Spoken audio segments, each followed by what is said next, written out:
There are 330 deaths reported each year on public lands in the United States. There are over 1,100 missing person reports tied to national parks since 2018. That's what they say, but those are just the numbers on paper. The real numbers are unknown. He knew that better than anyone. Every few months he made the trip. He never called it hunting, not even in his own mind. He called it feeding the itch. He would pack the car, the tent, some food, a cooler. He would drive until the trees swallowed the horizon. Out here, nobody asked questions. Out here, nobody cared who came back. He'd done this half a dozen times before. Never the same park twice. Always careful, always clean. The right season, early spring or late fall. Not too many tourists, but not too few either. Just enough to blend in without drawing attention. This time it was late summer. The leaves had not yet begun to change. 3 days ago he saw her, coming down from a ridge with a steady stride. Not a tourist, not the kind who stopped every few feet with a camera. She was experienced, the pack low on her hips, her breathing even, strong, healthy, solitary, perfect prey. He followed her each day, never close, always careful. He watched her set up camp. Small fires, hot and fast, efficient. She didn't linger. She didn't wander. She moved with purpose, like she belonged out here. And he liked that. It made her a challenge. On the fourth day, he decided it was time. He slipped off the trail, circling through the brush until he was ahead of her. He crouched in the shadows, the knife in his hand steady, breathing calm. When she passed, he rose, a blade in the dark, a hand over the mouth. He sank the blade into her abdomen, clean, efficient. She gasped, twisted. Her knees buckled. Her body fell into the dirt. It should have been over. It always was. But the moment his hand left her mouth, he knew something was wrong. Her skin was cold. Not cooling, already cold, like stone pulled from a riverbed. He pressed her wrist. No pulse. But her eyes were open, wide, watching him. A sound rose in her throat. Not a death rattle, not air escaping. Deliberate. A low, rattling breath that deepened into something steady, controlled. She sat up, not staggered, not gasping. She sat up with calm, like she'd only been pretending. His knife trembled. 6 people before her, and every one of them had died the same way. Shock, panic, silence. But none of them had smiled through the blood. She smiled. The forest fell silent. The birds, the insects, gone. He stood frozen as she brushed dirt from her clothes. Unhurried, graceful. Her head tilted, studying him, the way he had studied her. And when her lips parted, he saw her teeth. Too sharp, too long. Her smile spread wider. His nerve broke. He turned and ran. Branches clawed at his arms. Roots caught his boots. He didn't care. He just needed distance. But the footsteps followed. Light, steady, tireless. Not pursuit, inevitable. He reached camp before nightfall. The fire was cold. The woods were silent. He didn't sleep. Every snap of a twig, every rustle of the canvas, made him jolt awake. By dawn, he was gone. They never found his body, just his camp, the tent torn open, the supplies scattered. His name added to the list of disappearances, just another statistic. But the true figures, the hunters who vanish, the predators who never come back, those numbers aren't in any report.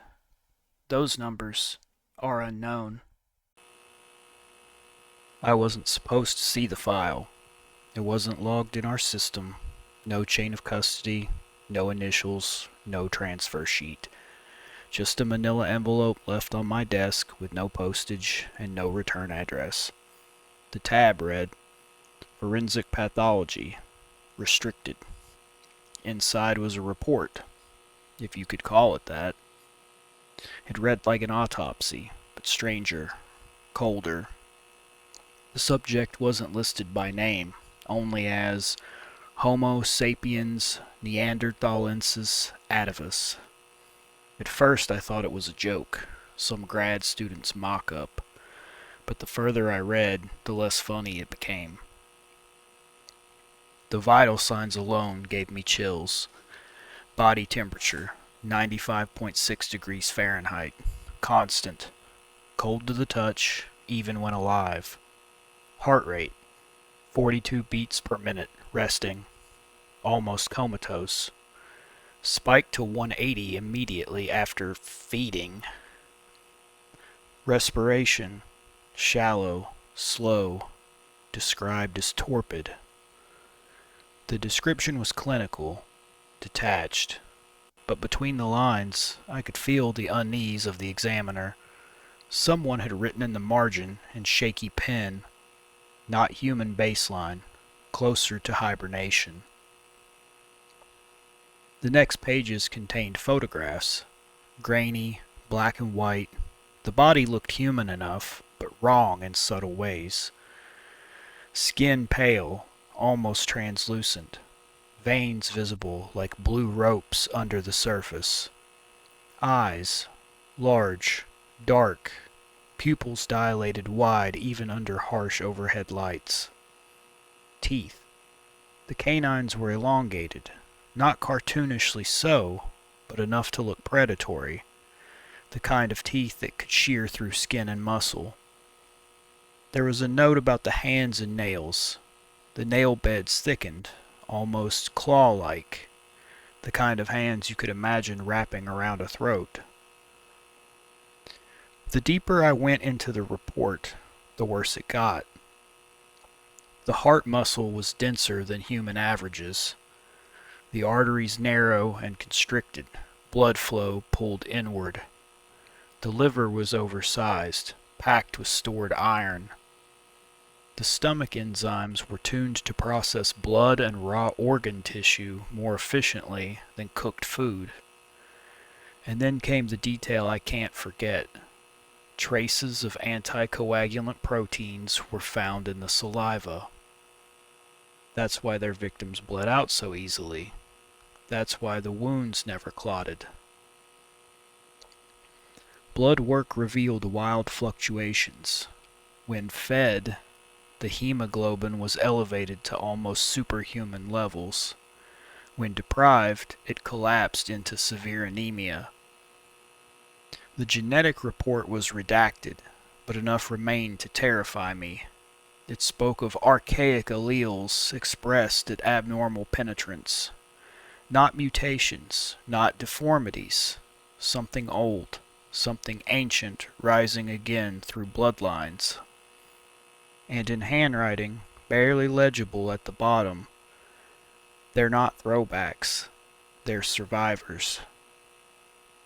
This wasn't just biology, there were witness statements. One orderly said the subject could smell blood from across the room. Another claimed the subject's presence alone made him freeze, like prey caught in the dark. One technician refused to continue observations after catching the subject watching him too intently. The report called it predatory fixation. Feeding behavior was the worst. The subject refused all normal food, meat, bread, vegetables, all rejected. But when given a container of fresh blood, it drank until the vessel was dry. Afterward, the pulse spiked, the skin flushed, the eyes sharpened.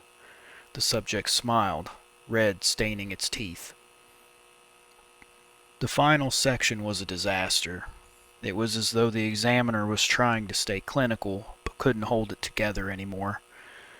Infrared imaging showed the subject's body temperature was consistently 2 to 3 degrees Fahrenheit lower than humans. Post-mortem examination suggested delayed decay. Time of death estimates could be wrong by as much as 12 hours.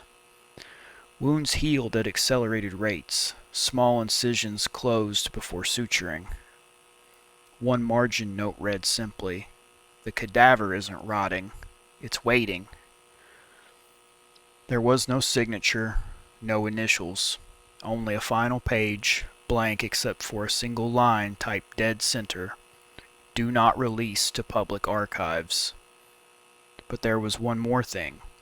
On the back cover, in handwriting so faint I almost missed it, someone had scrawled, "We thought they died out 40,000 years ago. We were wrong." The Persistence of Predation in Human Myth. Unpublished paper of Dr. Adrian Marcos. Abstract. This paper examines the recurring presence of blood-drinking figures across the mythologies and histories of humankind. From the Sumerians to the Aztecs, from Greece to China, the same themes return. Predators who feed upon the living, and rituals designed to keep them at bay. Conventional scholarship explains them away as metaphors for plague, for famine, for fear of the dark. But the remarkable consistency of these accounts across time and culture suggests something more. Perhaps these stories were never symbolic at all. Perhaps they were reports. Introduction. Archaeology is the science of fragments. A shard of pottery, a half-erased tablet, a burial site disturbed. Alone, they whisper. Together, they speak. And when we assemble the fragments of vampire lore across the world, what emerges is not allegory, but evidence. Evidence of an ancient predator. The Sumerians. In Mesopotamia, over 5,000 years ago, they spoke of the Utuku, spirits said to drink the veins of men. To banish them, iron was heated red hot and pressed to the mouths of corpses, cauterizing their hunger. Why such remedies, unless the fear was of something more than a ghost, something physical? Greece. The Greeks told of the Empusa. Aristophanes mocked her on the stage, yet the details remain. A night visitor, shifting in form, feeding upon the blood and liver of her victims. Comedy disguises older fears, but the pattern is the same. Rome. On the Roman frontier, soldiers were stricken with sudden weakness. Villages abandoned fertile fields. Night-long bonfires lit the darkness. Chroniclers blamed disease, yet the symptoms, pallor, anemia, dread of the night, echo Mesopotamia and Greece. China. In the southern chronicles of China, the Jiangshi, the hopping corpse, feeds upon qi, yet livestock left behind were drained of blood. Different philosophy, same predator. Medieval Europe. During the Black Death, countless corpses filled mass graves, but some were treated differently. In Venice, skulls have been found with bricks forced into their mouths. In Prague, bodies were pinned to the earth with iron stakes. These were not measures against infection. They were measures against consumption. The Americas. Among the Aztecs, the heart was offered in sacrifice. Mixtec codices depict deities with sharp teeth, drinking streams of crimson.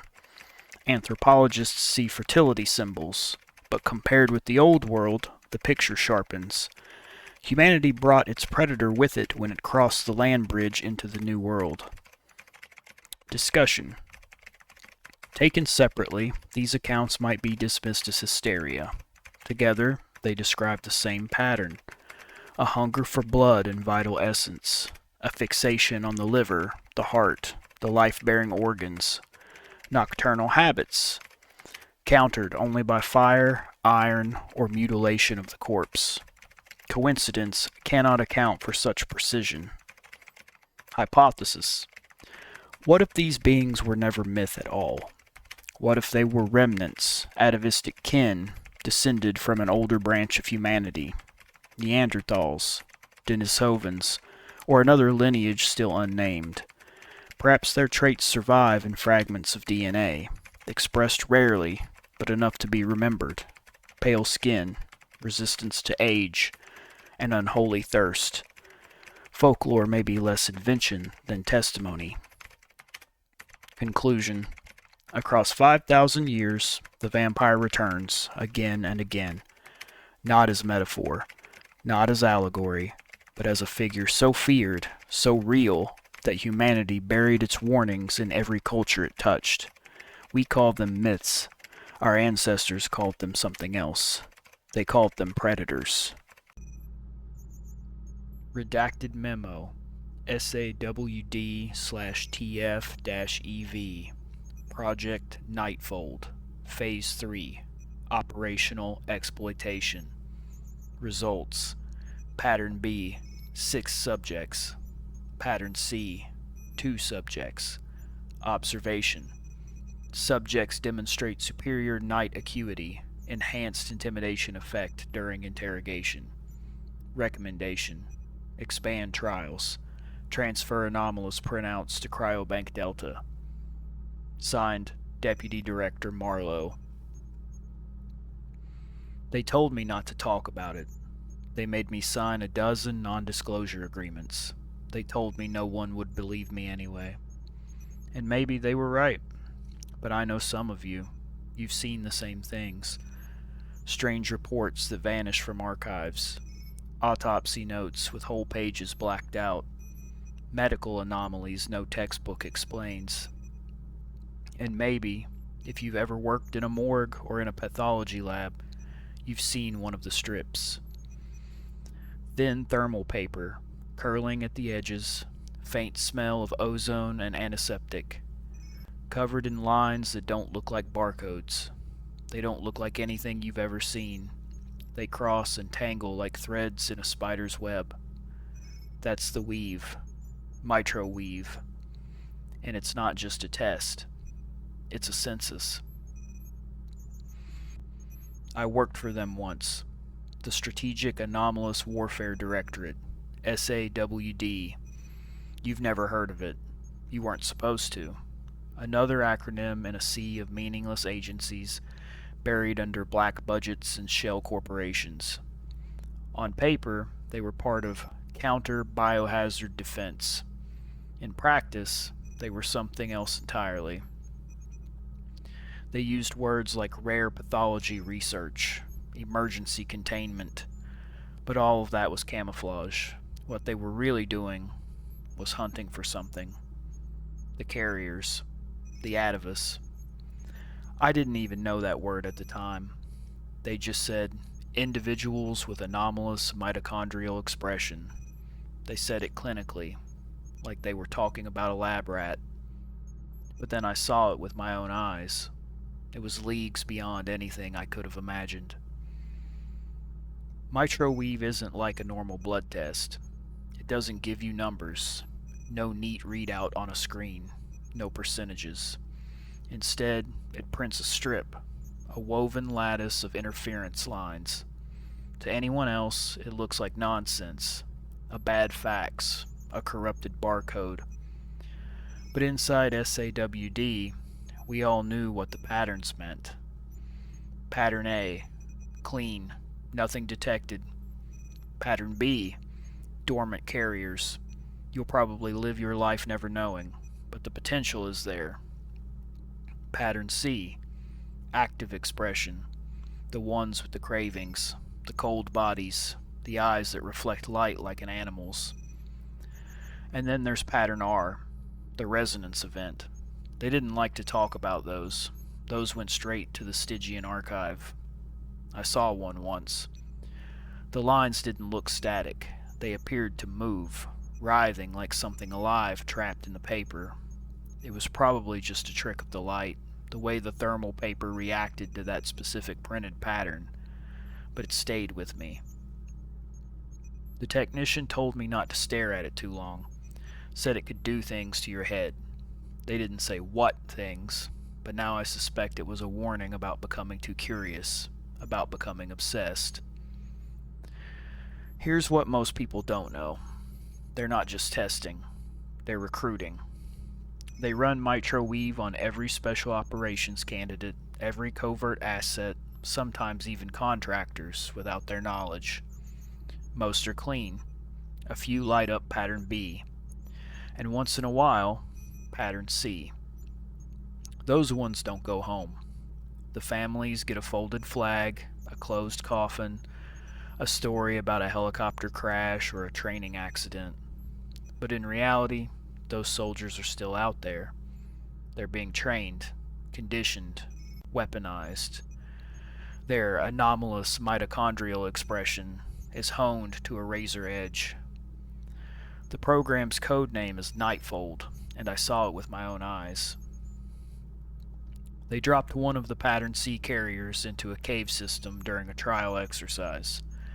No gear, no NVGs, no light, just him. 40 minutes later, he walked back out with 3 prisoners in tow, dragging limp behind him. None of them had so much as fired a shot. The subject's mouth was wet with blood, his breathing steady. His eyes shined faintly in the dark. They applauded him. I didn't. I couldn't. I resigned the next day. Before I left, I smuggled out one of the strips, folded it inside my shoe under the insole. By the time I pulled it out, the printer ink had already started fading, but the weave was still there, dense, tangled, alive. In the corner margin, I wrote, Pattern C, Subject EV019. I don't know what happened to him. They never let us keep names, just subject codes. EV019, EV020, EV021. But I know this much. They're keeping them. Cryobank Delta, that's what they called it. A facility buried deep under a private contractor lab. No public records, no oversight, just endless rows of cryotubes, each one labeled with nothing but a number. I wasn't the only one who noticed. Online, I found others. Doctors, medics, morgue techs. They'd seen the same strips. Some said their supervisors dismissed them as instrument noise. Others were told never to mention it again. One posted a photo. The caption said, Pattern R, Active Resonance. The next day, his account was deleted. 2 days later, his obituary was in the local paper. Car accident. I can't sleep anymore. I hear the hum of the machines when I close my eyes. I see the weave in every shadow, in the fabric of my curtains, in the veins on my hands. Sometimes I think, maybe I'm one of them. I never let them test me. But what if the marker is there? What if my strip would come out dirty? What if that's why they're watching me now? Am I a carrier, or do I just know too much? Last night, I heard the vans outside. No markings, no plates, just engines idling in the dark. I watched from my window as men in black coats stepped out. They didn't knock. They just stood there, waiting. I burned the strip, or at least I thought I did. But this morning, slid under the front door. There it was, intact. The weave sharper than ever. I think they want me to know that they know. They want me to know why they're watching me. But if it's because I know too much, why torture me like this? Unless the strip under the door wasn't the one I burned at all. What if... No. It can't be. If this is my last message, remember this. Microweave isn't just detection. It isn't just research. It's a registry. So if you ever see the weave, if you ever hold one of those strips in your hand, don't stare too long. Don't let it into your head. Don't become obsessed with what it means. And above all, don't let them know you have it, because the moment you do, they'll be at your door, either to kill you or to collect you. Dr. Adrian Marcos, born 1969, archaeologist and lecturer in comparative mythology at the University of Vienna. His research focused on funerary practices in Eastern Europe, particularly ritual mutilations of corpses and their ties to myth. Though respected, his peers often accused him of over-interpretation, of finding patterns where none existed. He disappeared in 2019 while attending a conference in Bucharest. His body was never found. These notes were recovered from his personal effects. They were never meant for publication. Entry 1. Ursinari Dig, Bucharest, 2017. The graves here refuse to behave like graves. I have excavated burial sites from Anatolia to Crete, from Catalhoic to Knossos, but none have filled me with this particular unease. Several skeletons were interred with stones wedged into their mouths, others with ribs split apart by deliberate piercings. One poor soul had been decapitated, the skull laid carefully at his feet, and his chest cavity stuffed with ash. The textbooks dismiss these as superstitions of peasants, fear of the dead rising, pestilence mistaken for curse. But if this were mere superstition, why the consistency? Why the meticulous repetition of the same methods across centuries? It is not superstition. It is procedure. Entry 3. Threads in the mythic tapestry. I find the same pattern over and over in places that never touched one another. Babylon, the Atuku, spirits of the improperly buried. They rose to drain vitality. Ritual demanded burning the liver and heart. Mesoamerica, the Cihuateteo, pale women who prowled crossroads, stealing breath from travelers. China, the Jiangxi, corpses stiffened, animated, talismans nailed to their brows, iron nails driven through their hearts. Greece, the Lamia, monsters who drank the blood of children, their hearts destroyed in ritual fires. Slavic villages, the ritual mutilation of corpses, stakes, decapitation, burning, always the heart, always the liver. It is not enough to call this coincidence. These are not metaphors. They are repetitions of a memory, a mnemonic echo of something our ancestors fought again and again. Entry 5. Osteological anomalies. Krakow, last autumn. A skeleton with bone density far greater than expected, like a tool forged for endurance. One mandible preserved with elongated canines. Not accident, not filed, but genetic. The assays returned inconsistent dates. The same femur produced two wildly different ages. The technician joked. The bone refused to die. Porphyrin imbalances in the samples, the kind that make skin sensitive to light. Too consistent, too ancient to be dismissed as pathology. Entry 8. Hominid parallels. Neanderthal survival traits. Enlarged ocular cavities adapted for low light. Dense musculature. Diet, almost entirely animal protein. Marrow, flesh, blood. Modern genetics confirm fragments of their DNA persist in us. Dormant, recessive, occasionally expressed. Entry 10. The organ motif. It was never just blood. The Babylonians burned liver and heart. The Greeks left offerings of liver to appease shades. The Aztecs believed the heart housed tonali, stolen by predators. The Chinese feared the Jiangxi consumed life force from viscera. Always the same organs, always the same fear. Blood was only the sip. Organs were the feast.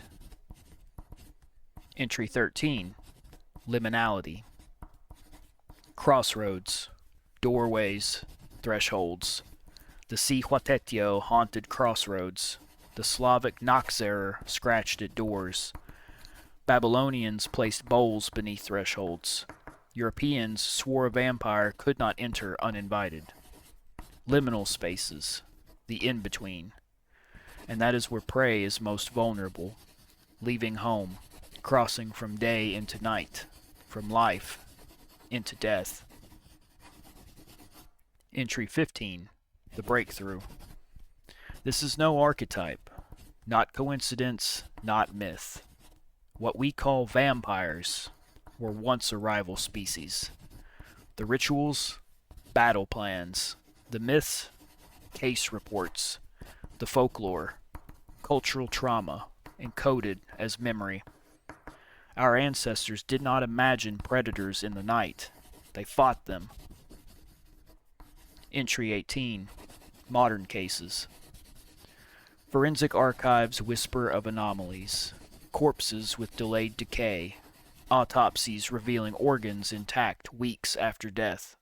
Living patients with body temperatures 2 degrees too low. One Romanian report, 2016. A suspect's saliva contained a protein that worked like a leech's secretion, an anticoagulant. The examiner's words, comparable to leech secretions. I read that line 3 times, and my hands would not stop shaking. Entry 21. Realization. The pieces cohere. Predators, atavistic Neanderthal traits, rituals, methods to neutralize them, myths, distorted memories, modern anomalies, proof they never vanished. They are not metaphor, they are population, thinned, hidden, but never gone. Entry 23. Final note. There is one more file. The subject is alive. Blood panels unreadable. Skin pale, body cold. If I continue, I will be forced to make contact. I do not know if I have the courage. If you are reading this, understand. They do not belong to the past. They belong to the blood, to thresholds, to us. And once you recognize their pattern, once you learn their names and rights, they recognize you.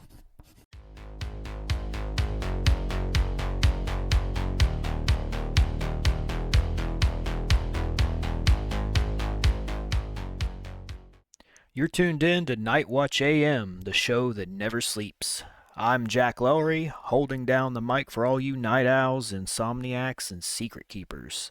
Tonight's open line topic, the elites, human trafficking, and whatever the hell the chains are supposed to be.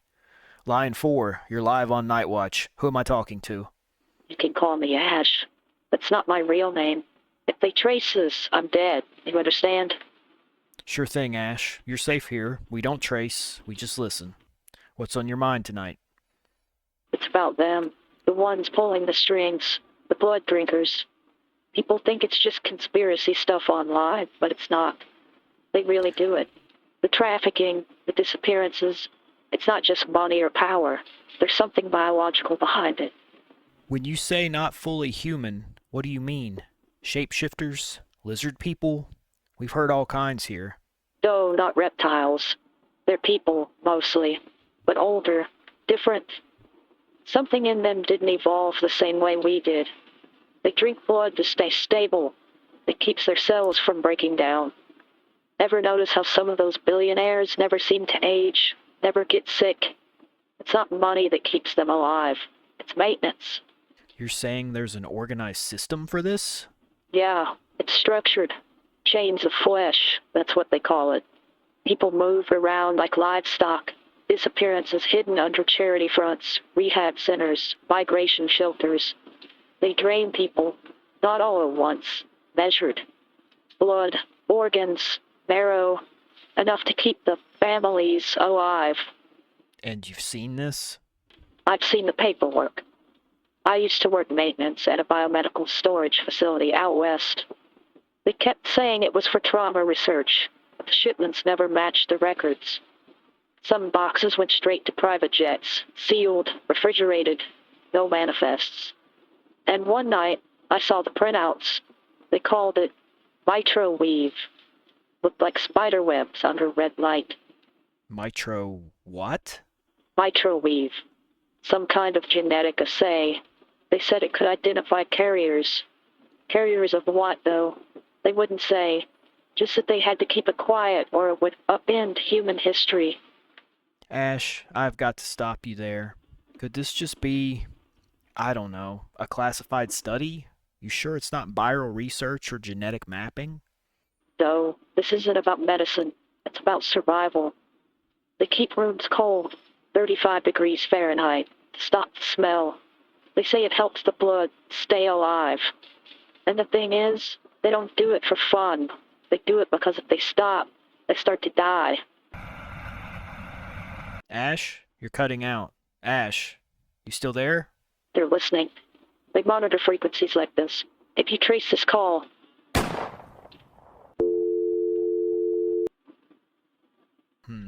Well, that's a first. Guess the men in black didn't like what he was saying. Alright, open lines are still up. If you're out there, Ash, you can call back. You're listening to Night Watch AM. After the break, we'll be talking to a cryptozoologist about the chupacabra sightings down in Texas. Stay tuned. Darby Internal Document. Defense Applied Recombination Biology Division. File Classification. Level 4. Eidolon clearance required. Document ID. Darby/GEN-ATV-2020-22-3R. Title: Comparative Pattern Briefing. Microweave Classifications B, C, and R. Compiled by Dr. Silas Keller, Lead Biogenetic Analyst. Reviewed by Dr. Adrian Marcos, Advisory, Comparative Anthropology Unit. Date: July 12, 2020.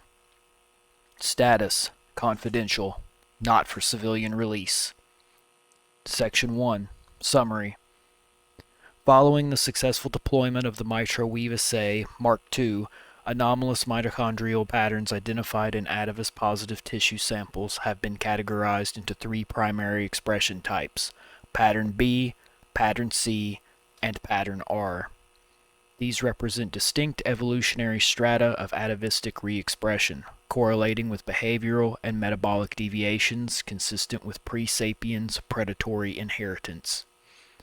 All recorded subjects displayed neurochemical and hematologic deviations outside human physiological tolerance when under metabolic stress, suggesting partial reactivation of dormant Neanderthal genomic systems.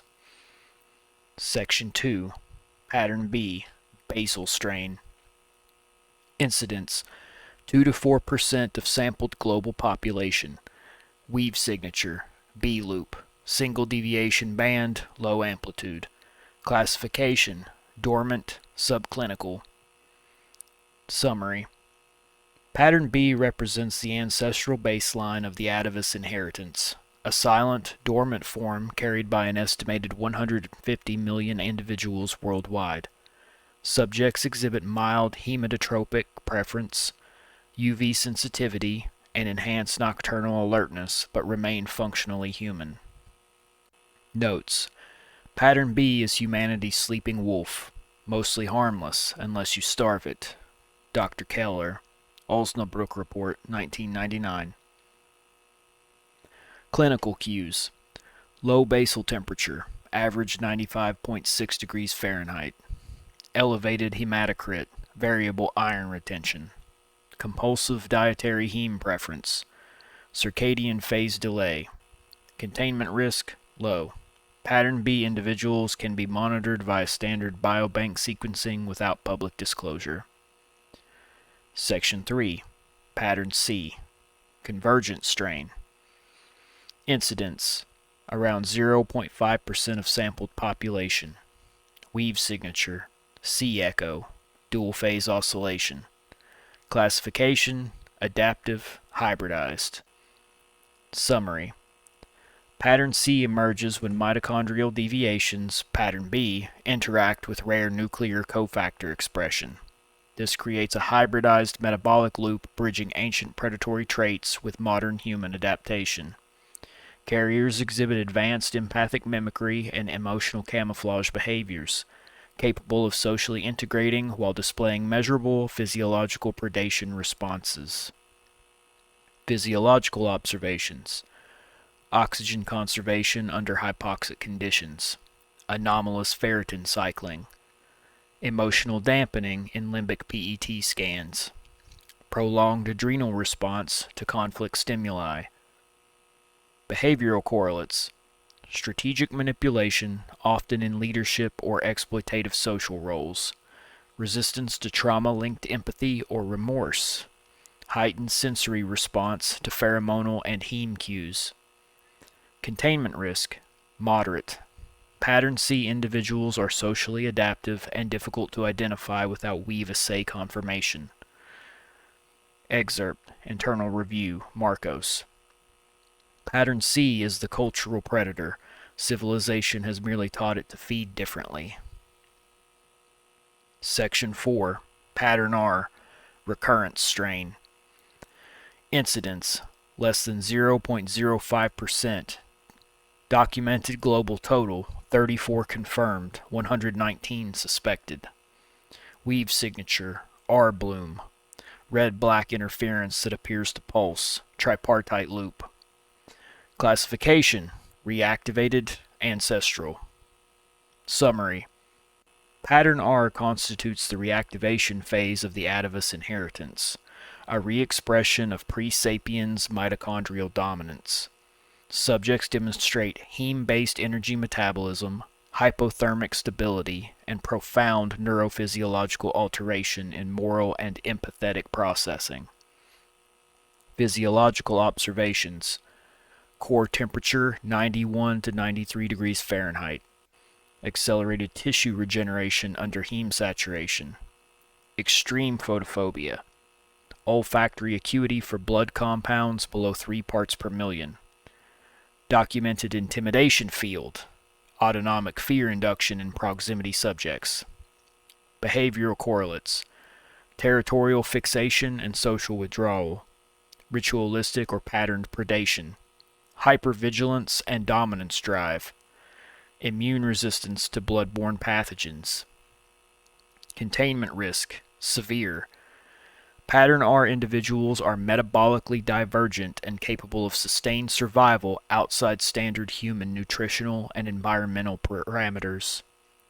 Recommended protocol. Surveillance and indirect neutralization only. Direct containment has resulted in multiple casualties. See incident file MKR-07-BLED. Excerpt. Keller, internal memo, redacted. Pattern R is not a mutation. It is memory, evolution's recall command. Section 5. Comparative overview. Pattern B is the most common, with a latent preference for heme from blood. They present with a B loop on microweave assay, and they tend to have colder than average skin temperatures. They can sometimes have a blunted emotional response. Think of them as sleepers, mostly human and mostly unaware, but the potential is there. Containment priority is minimal. Pattern C individuals are more rare than Pattern B and have a preference for blood and organ meat, but can survive on normal human diets. Microweave assay will reveal a C echo pattern. These individuals are capable of mimicking human empathy in the same way a sociopath can, and they are just as adept at manipulation. Their lack of empathy tends to make them highly efficient at the practical tasks of feeding and covering their tracks. Pattern C requires active surveillance in case they become higher profile in their behavior, that being active hunting of humans.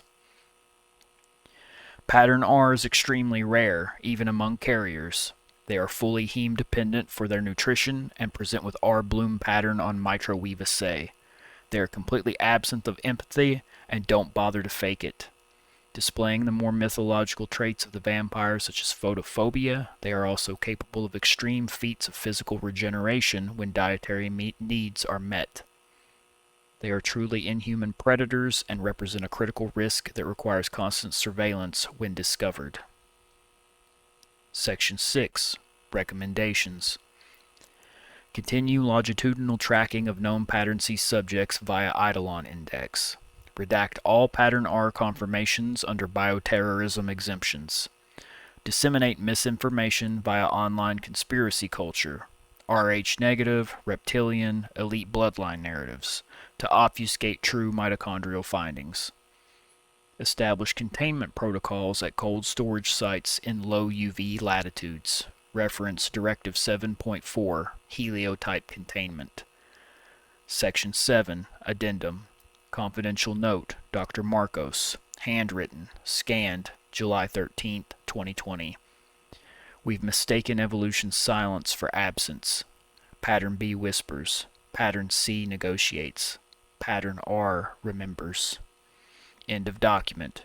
Declassification review date, January 1, 2070.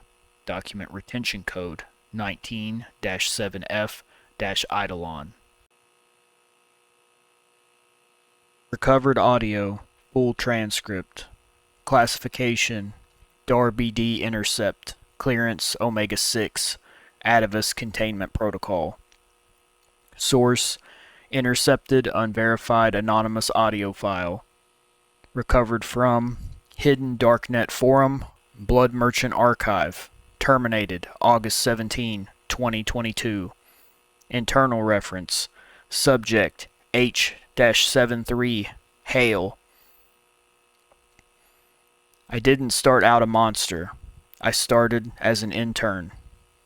Back then, it was called the Longevity Initiative, a research foundation that partnered with select clients to trial anti-aging compounds. We were told it was a merger of biotech and philanthropy, billionaires funding breakthroughs in gene repair and blood rejuvenation to halt and reverse aging. It felt noble. Selection was competitive. Only people with the right education and connections made it through the first round. I won't go into my background, but let's just say nepotism and the right social network opened the door. Then came the quiet room interview. No windows, no clocks. The walls were padded, not just for soundproofing, but to erase the sense of time. It was sensory deprivation at room scale. They asked questions no employer would ask. Do you believe morality is an evolutionary phase? Would you serve a greater intelligence if it required obedience without understanding? How far would you go to preserve the world as it is? When I said, as far as necessary, they smiled. That's how they find you. People who will rationalize anything if it means they matter. Everyone wants to matter. They called me a handler. The word meant nothing at first. What I actually became was a pimp, a pusher, and a murderer. The first year was all data, scheduling clients, arranging travel, collecting medical samples. I didn't know what the samples were for. I thought they were analyzing stem cells or blood factors. That was certainly part of it, but it was like they were searching for something rather than just maintaining research stocks. Then one night I walked into Lab 4 after hours and found one of the clients floating in a tank. No, not floating, suspended. Tubes in every vein, blood cycling through filters. Her eyes were open, but she wasn't conscious. She mouthed something that looked like please, but no sound came out. A senior tech caught me. He just said, "That one's on retainer. Don't interrupt the transaction." That word stuck with me. Transaction. like she'd sold something and never got it back, or this was the price she had to pay. They trained us in discretion and relationship management. We were the bridge between the houses and their human assets, the links in the chain. My job was to identify appetites. Politicians who feared aging, celebrities with secret addictions, scientists chasing forbidden results, people that craved what was unattainable to them despite all their influence and power. We didn't bribe them, we fed them. It started with making casual contact, and then, like a drug dealer, we would plant the seed of dependency. A sample of a breakthrough anti-aging treatment, the latest designer drugs, entry into fetish clubs of questionable legality. By the time we made contact with a potential asset, the surveillance was already complete. We knew exactly what to offer them to set the hook. We could procure anything, licit or illicit, if it meant bringing influential people into the fold. You've probably heard the rumors about elites and human trafficking. Billionaires on tropical islands doing all sorts of terrible things. It's mostly true, but it's so much worse than you think. One by one, they came to the table. Some thought it was a kink scene or a secret society. Others thought it was transhumanism. None of them realized that they were being consumed. I was assigned to House Varkas, though the word house doesn't really describe it. It's a bloodline, a corporate dynasty built around a shared genetic legacy. House Varkas is embedded deep in the biotech industry, behind every longevity patent and life extension study. They also pioneered the methods of social control that became the chains. Their matriarch was Evelyn Varkas. She looked 40. She was older than photography. Caucasian, average height, average build, brown hair and green eyes. She spoke like a surgeon, calm, efficient, and faintly amused. Her accent was impossible to place. We don't dominate through fear, Mr. Hale. Fear makes people run. Desire makes them kneel. That became my creed. My job was to keep the links tight, ensure no one broke the chain. I kept my assets happy as long as they were doing what was expected of them. Talking to the right politicians, spreading the right message on social media, writing the right scientific articles. When a client panicked, I was the one who soothed them. When a victim talked, I made them disappear. Sometimes that meant relocation, but usually not. It's easy to orchestrate an accident when you have access to Varkas infrastructure. Their shell corporations, their health trusts, their digital ghosts. They never told me to kill anyone directly, but they didn't have to. I knew what was expected. They just said, sever the link before it weakens the whole. Every removal of a problem came with a reward. A transfusion, a bonus, a promotion. After a while, the smell of antiseptic and iron became normal. I was preserving the chain. I was doing something that mattered. The change started around my 3rd year. I had been receiving transfusions semi-regularly as a reward for my service. At first I noticed my cuts healed faster. I stopped feeling cold. Then my pulse slowed to 50, then 40. Evelyn said it was the gift. I thought she meant it as flattery. I developed a craving for liver that progressed to a need to drink blood. Nothing else would satisfy this new hunger inside of me. The gift was not without its drawbacks, it seemed. The house provided for my new needs, and in return I submitted to procedures beyond transfusions. This was no longer a reward, and my refusal was not an option. Every month or so, I received a procedure utilizing a heavy-gauge needle to place something in my neck, at the base of my skull. These procedures were extremely painful, even with anesthesia. After the 3rd grafting procedure, something in me went cold. I stopped feeling guilt. I stopped feeling much of anything. Then came the dream. I was standing in a corridor lined with refrigeration units. Each one had a window, and behind the glass were faces, sleeping, pale, mouths slightly open. Tubes ran from them into the ceiling.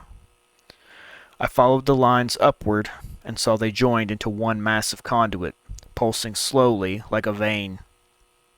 At the end of the hall was a shape, human-sized but wrong, covered in cables like roots. It breathed once, twice, and whispered, "You're helping me remember what I am."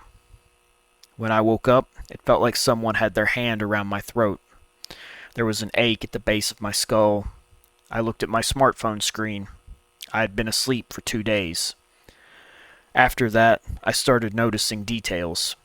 Every handler had scars at the base of their skull. Every house member's appearance was slightly wrong. Glancing at them would cause your heart to race. The servers that stored our client files were called the Flesh Ledger, and their data backups were biological. Racks of fluid-filled drives, the bleeding edge of biocomputation. I confronted Evelyn. She didn't deny any of it. She said, "You're not an employee, Mr. Hale. You're a prototype." In 2019, there was an incident.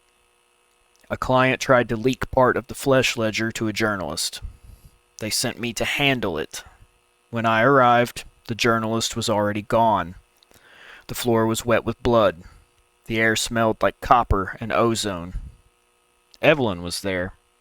She was wiping blood from her mouth with a handkerchief while other handlers were ripping up the blood-stained carpet. She said, "He was too curious. You'll have to replace him." I don't remember what happened next. Only the sound, my own breathing, multiplied. A week later, I woke up in a hospital bed under a different name.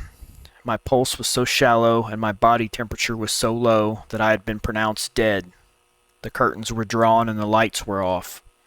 The staff would be coming to take me to the morgue soon. I had no choice but to run. I was property of House Varkas, and they would send someone to retrieve me. I'm still running.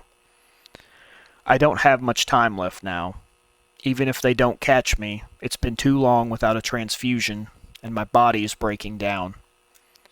For 3 years, I've been trying to tell someone, anyone, what's really feeding this world. They say we live in a system of consumption, that everything's a transaction. That's not a metaphor. It's anatomy. It's nature. The chains of flesh are real. They stretch through every government, every boardroom, every church. They don't control us with fear. They feed us our own hunger and call it freedom. They don't need to conquer the world. We gave it to them. I'm sending this to whoever still believes truth matters. But don't look for me. Don't look for them. They're not hiding. They're just too close to see. The chain doesn't only bind. It connects. It circulates. It's the lifeblood of the modern world as we know it. Transcript ends. Background noise increases. Rhythmic, like a ventilator, turning into breathing. Faint whisper. Addiction is faith. Before audio cuts to static. Defense Applied Recombination Biology Division, DARBD. Classified Dossier. Internal use only. Level 5 clearance required. File ID. DARBD Archive LNX BCR12.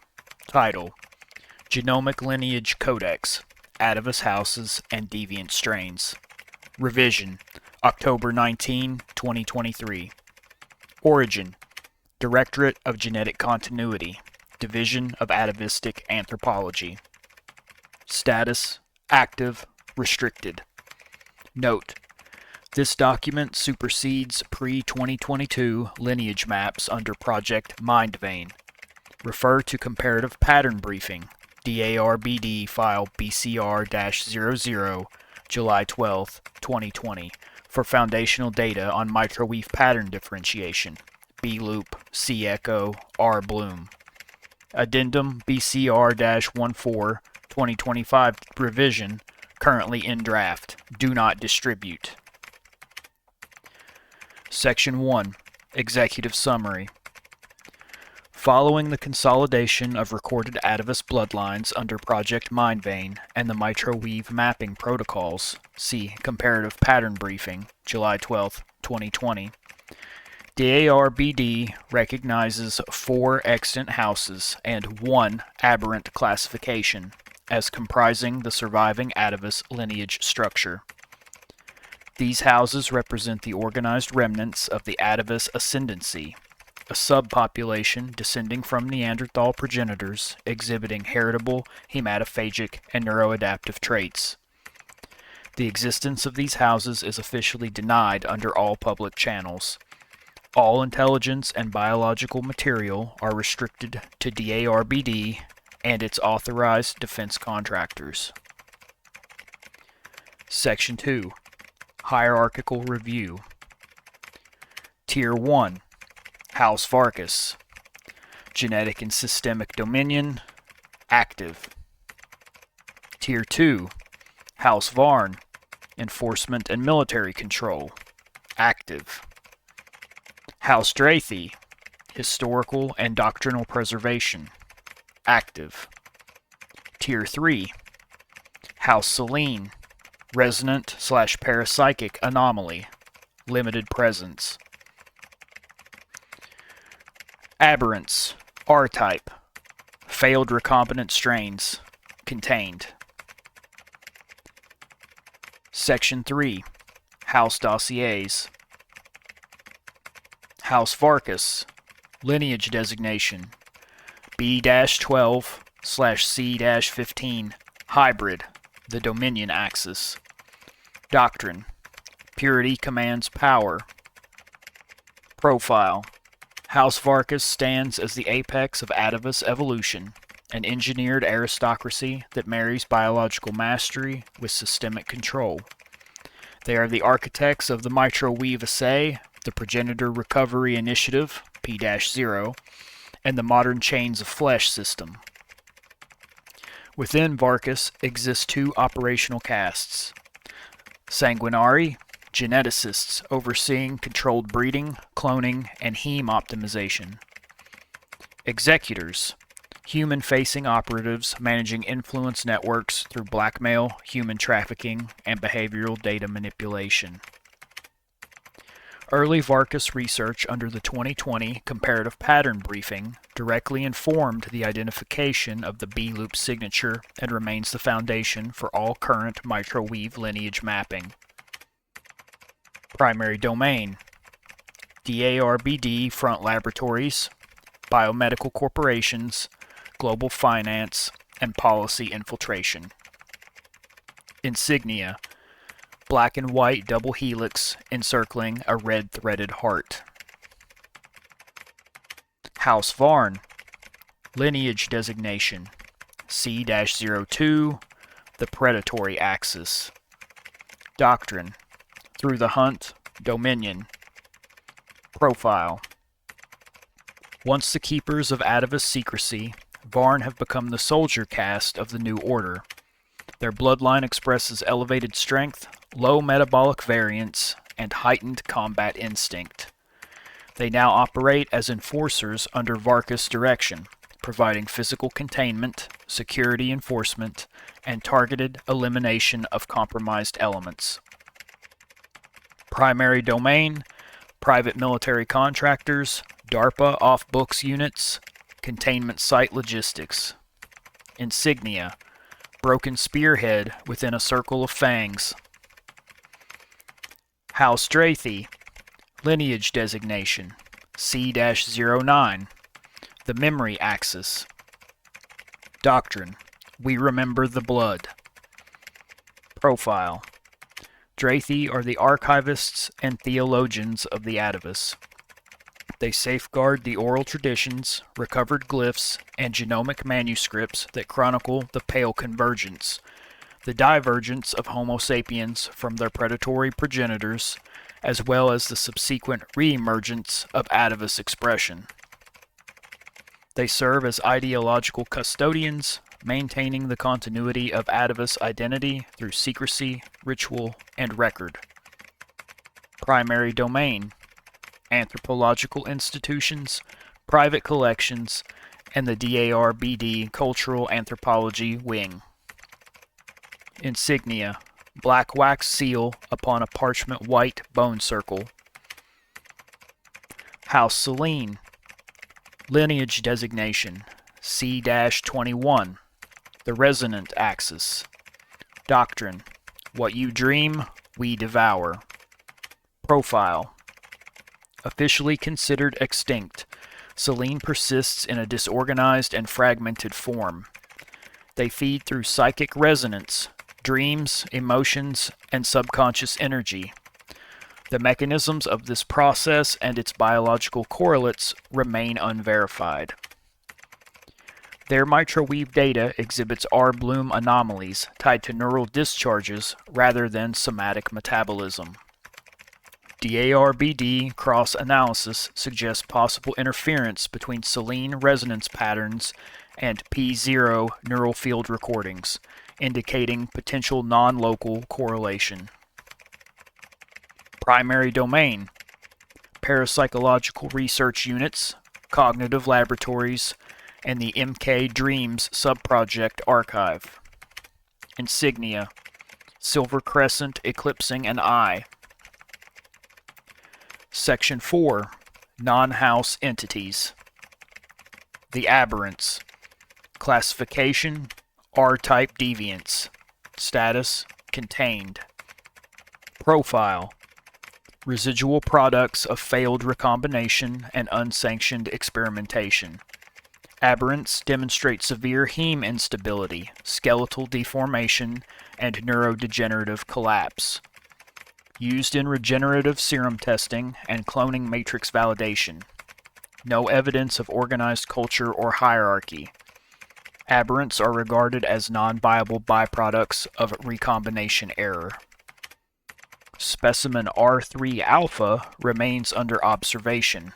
Its mitochondrial signature exhibits a 99.98% correlation to P0, progenitor female. Containment level: Red 4. Mortality rate: 78% within 72 hours of active metabolism. Section 5. Current strategic notes. House Varkas maintains de facto control over all known Atavus activity and continues to coordinate with DARBD via intermediaries in the Applied Genomics Division.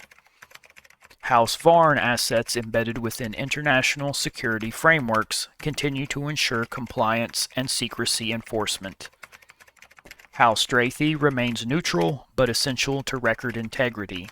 Unauthorized destruction of Drathi archives constitutes a Class A breach. House Selene is listed as a potential non-local intelligence threat. Observation recommended. Engagement prohibited. Aberrant material to be destroyed upon loss of containment authorization. Document status: active, compartmentalized. Distribution: DARBD, StratInt, BioSci, GenNet. Authorization: redacted. End of file. Classified: DARBD internal. Project Borealis. Defense Applied Recombination Biology Division, DARBD. Initial Discovery Brief, Site Borealis. File ID, DARBD RB P0 2024-001. Clearance Level, Omega Red. Date, February 11th, 2024. Compiled by Dr. Silas Keller, Lead Biogeneticist. Reviewed by Dr. Adrian Marcos, Consultant, Pattern Analysis. Distribution: internal eyes only. Division Director, Section V, Cryogenics, Biohazard Command. Field Discovery Summary. On January 28, 2024, a civilian geophysical survey operating under the European Ice Core Initiative reported anomalous magnetic readings beneath the Jökulfjall subglacial ridge, northern Scandinavia. Coordinates redacted.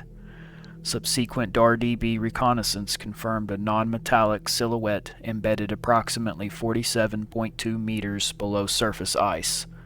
Thermal core extraction indicated an estimated radiocarbon age between 38,000 and 42,000 years before present.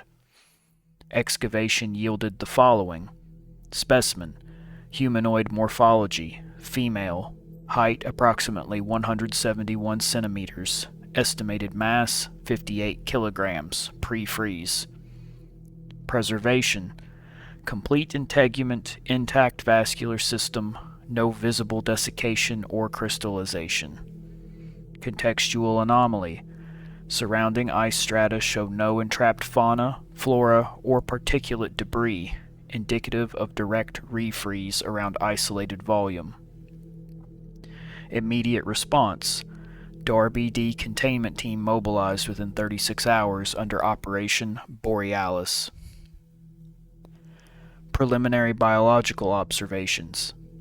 Upon controlled thaw phase at Site 12V, cryogenic quarantine, tissue resilience exceeded all known glacial preservation baselines by factor of 13.7. Muscle fibers retained pliability. Mitochondrial membranes displayed measurable potential difference post-extraction. Note: mitochondria not dead, they are waiting. Handwritten marginalia, presumed by Dr. Marcos. No identifiable decomposition markers detected. Trace chemical assays revealed heme-derived compounds stable after 40,000 years. Microweave analysis, Trial A, performed February 3, 2024, returned pattern classification R', Bloom subtype, previously unrecorded in DAR-BD archives. Subreport excerpt, MT sequence 16,569 BP, deviations from Homo sapiens reference 0.82%, epigenetic marks consistent with active chromatin remodeling, cross-referential pattern match none, R' unique. Site security and anomalous events. Following relocation, containment logs record temperature fluctuations uncorrelated with facility ambient systems. Internal sensor array detected intermittent biothermal pulses, approximately 0.9 degrees Celsius amplitude. Personnel on rotation reported low-frequency resonance within the cryochamber at 0300 to 0318 local time. Audio capture file, redacted, exhibits rhythmic cadence at 67 BPM, low amplitude, repeating for 47 seconds. Incident logged as anomalous event 1, under review by Biohazard Command. Project status. As of this report, specimen designated P0, progenitor hypothesis. All field personnel reassigned or debriefed. Specimen secured under cryogenic lock at Site 12V, Chamber C7. Access restricted to level Omega Red clearance and above. Dr. Marcos and Dr. Keller authorized to proceed with limited cellular extraction for non-destructive microweave imaging. Pending director authorization for Stage 2 recombinant trials. Proposed code name, Project Mother Seed. Attached images, redacted. X-ray composite, skeletal structure consistent with Neanderthal-Homo hybrid morphology. Cell scan bloom, observed spectral bloom pattern identical to R' signature. Containment C7, subject under 7 cm ice sheath, eyes partially open. Image sealed, level Omega. End of report. Distribution control. Unauthorized duplication constitutes violation of DAR-BD Regulation 77C. Project Borealis remains classified under Directive 4 Sanguis. Addendum, Marcos, handwritten. If this is her, the mitochondrial line is not extinct. We have only been sleeping beside our ancestor. Document status: active, do not reproduce. Signature block redacted. Classified: Darby D. Internal, Project Borealis. Defense Applied Recombination Biology Division, Darby D. Containment Log 7C, Anomalous Revival Events. File ID: Darby D. RB P0 2024 007C. Clearance Level: Omega Red. Date Range: 2024 February 14 to 2024 March 2nd. Primary Custodian: Dr. Silas Keller. Supervising Analyst: Dr. Adrian Marcos, Consultant. Location: Site 12V, Cryogenic Quarantine Chamber C7. Site 9 Annex under construction at this stage to receive long-term housing of P0. Summary: following controlled retemperature cycles, the P0 specimen displayed unanticipated metabolic activity inconsistent with glacial mummification or typical post-thaw degradation. All data herein are restricted to the Darby D Pattern Division and Cryogenics Command. Event Timeline: February 14, 1947. Chamber C7. Internal temperature spontaneously increases 4 degrees Celsius despite sealed coolant feed. Sensor diagnostic initiated. No fault found. February 15, 0302. Audible low-frequency pulse, approximately 66 beats per minute, recorded by environmental microphones. File attached, redacted. February 17, 0816. Microscopic vessel networks within dermal tissue begin to darken. Sample draw aborted due to motion artifact detected on monitor. February 19, 0 hour 22. Electrical activity detected along spinal nerve tract, less than 0.08 millivolts. Flicker waveform repeat every 47 seconds.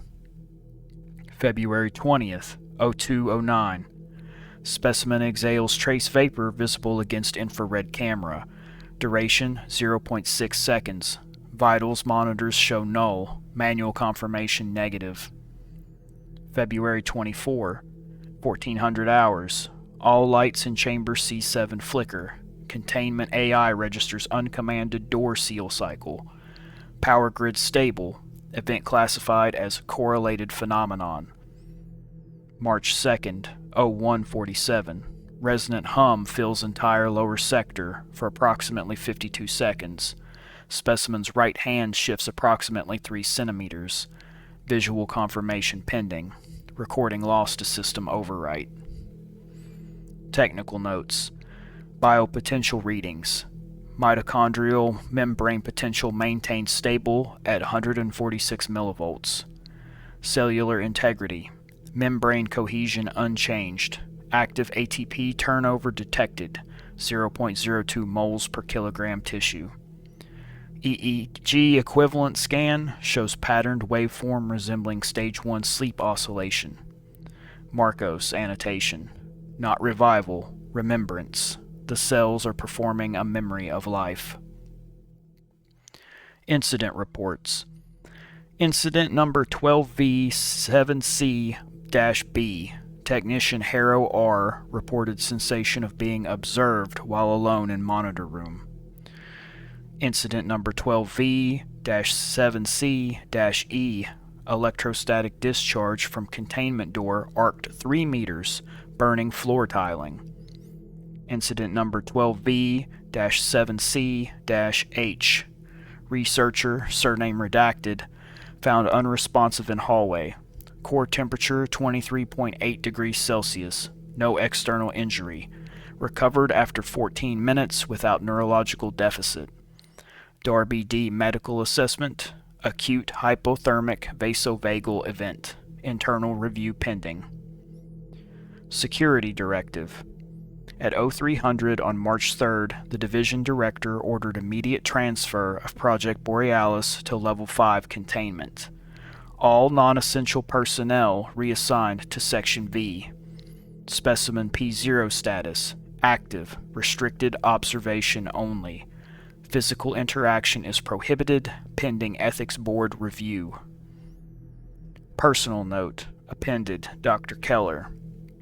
We have not revived her. We merely woke up in her presence.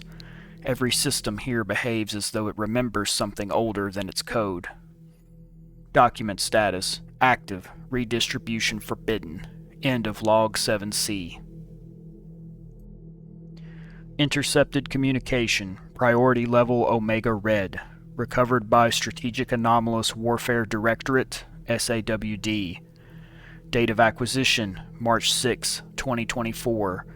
Decryption log ID, SAWD-INT-BV-0347. Origin, unverified uplink, believed routed through House Varkas encrypted channel, codename Borealis Transit. Integrity, 87% recovered. Missing segments marked data loss. Transmission fragment 1. Timestamp, 0 hour, 0 minute, 12 seconds. They have drawn her from the ice at last. I felt it even before the message reached us, the old pulse returning beneath the earth. Darby D believes it is theirs to dissect, theirs to measure and name, but we know the lineage better than they ever will. She is P0 to them, a number. She is the mother beneath the ice to us. Transmission fragment 2. Timestamp, 0 hour, 0144. House Celine sends word that the resonance has reached their mirrors. Their seers speak of blood singing through glass. House Varkas demands immediate reclamation before the humans fracture the bloom. House Strathi counsels restraint. They fear awakening what time itself sought to bury. Internal council vote split 3-1, majority in favor of intervention. Codename Operation Hearthblood. Transmission fragment 3. Timestamp, 0 hour, 0229. The vessel lies within their cold chamber. They keep her dreaming in steel and frost. But the pulse spreads. Every carrier within the northern lines reports heightened hunger, agitation, dream recurrence. The young ones whisper in sleep. The ancient names return. Atavus Mater, Sanguis Ultima. Transmission fragment 4. Timestamp, 0 hour, 0350. We have secured an insider within Site 12V.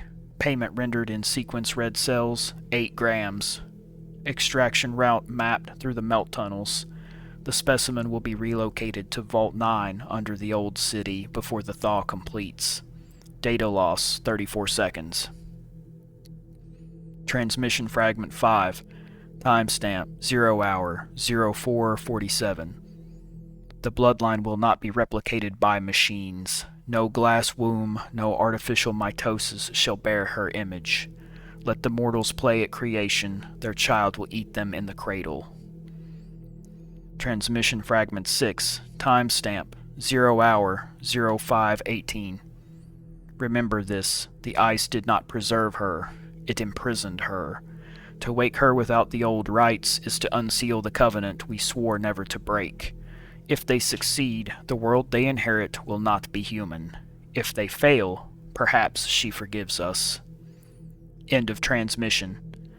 Note, file transmitted to Darby D Pattern Division under Joint Review Order 2024 B Delta. Status verified. Redacted for public release. Classified, Darby D Internal, Project Borealis. Defense Applied Recombination Biology Division, Darby D, Recombinant Trial Series, CL0 through CL5. File ID, Darby D RB P0 2024-024R. Clearance Level, Omega Red.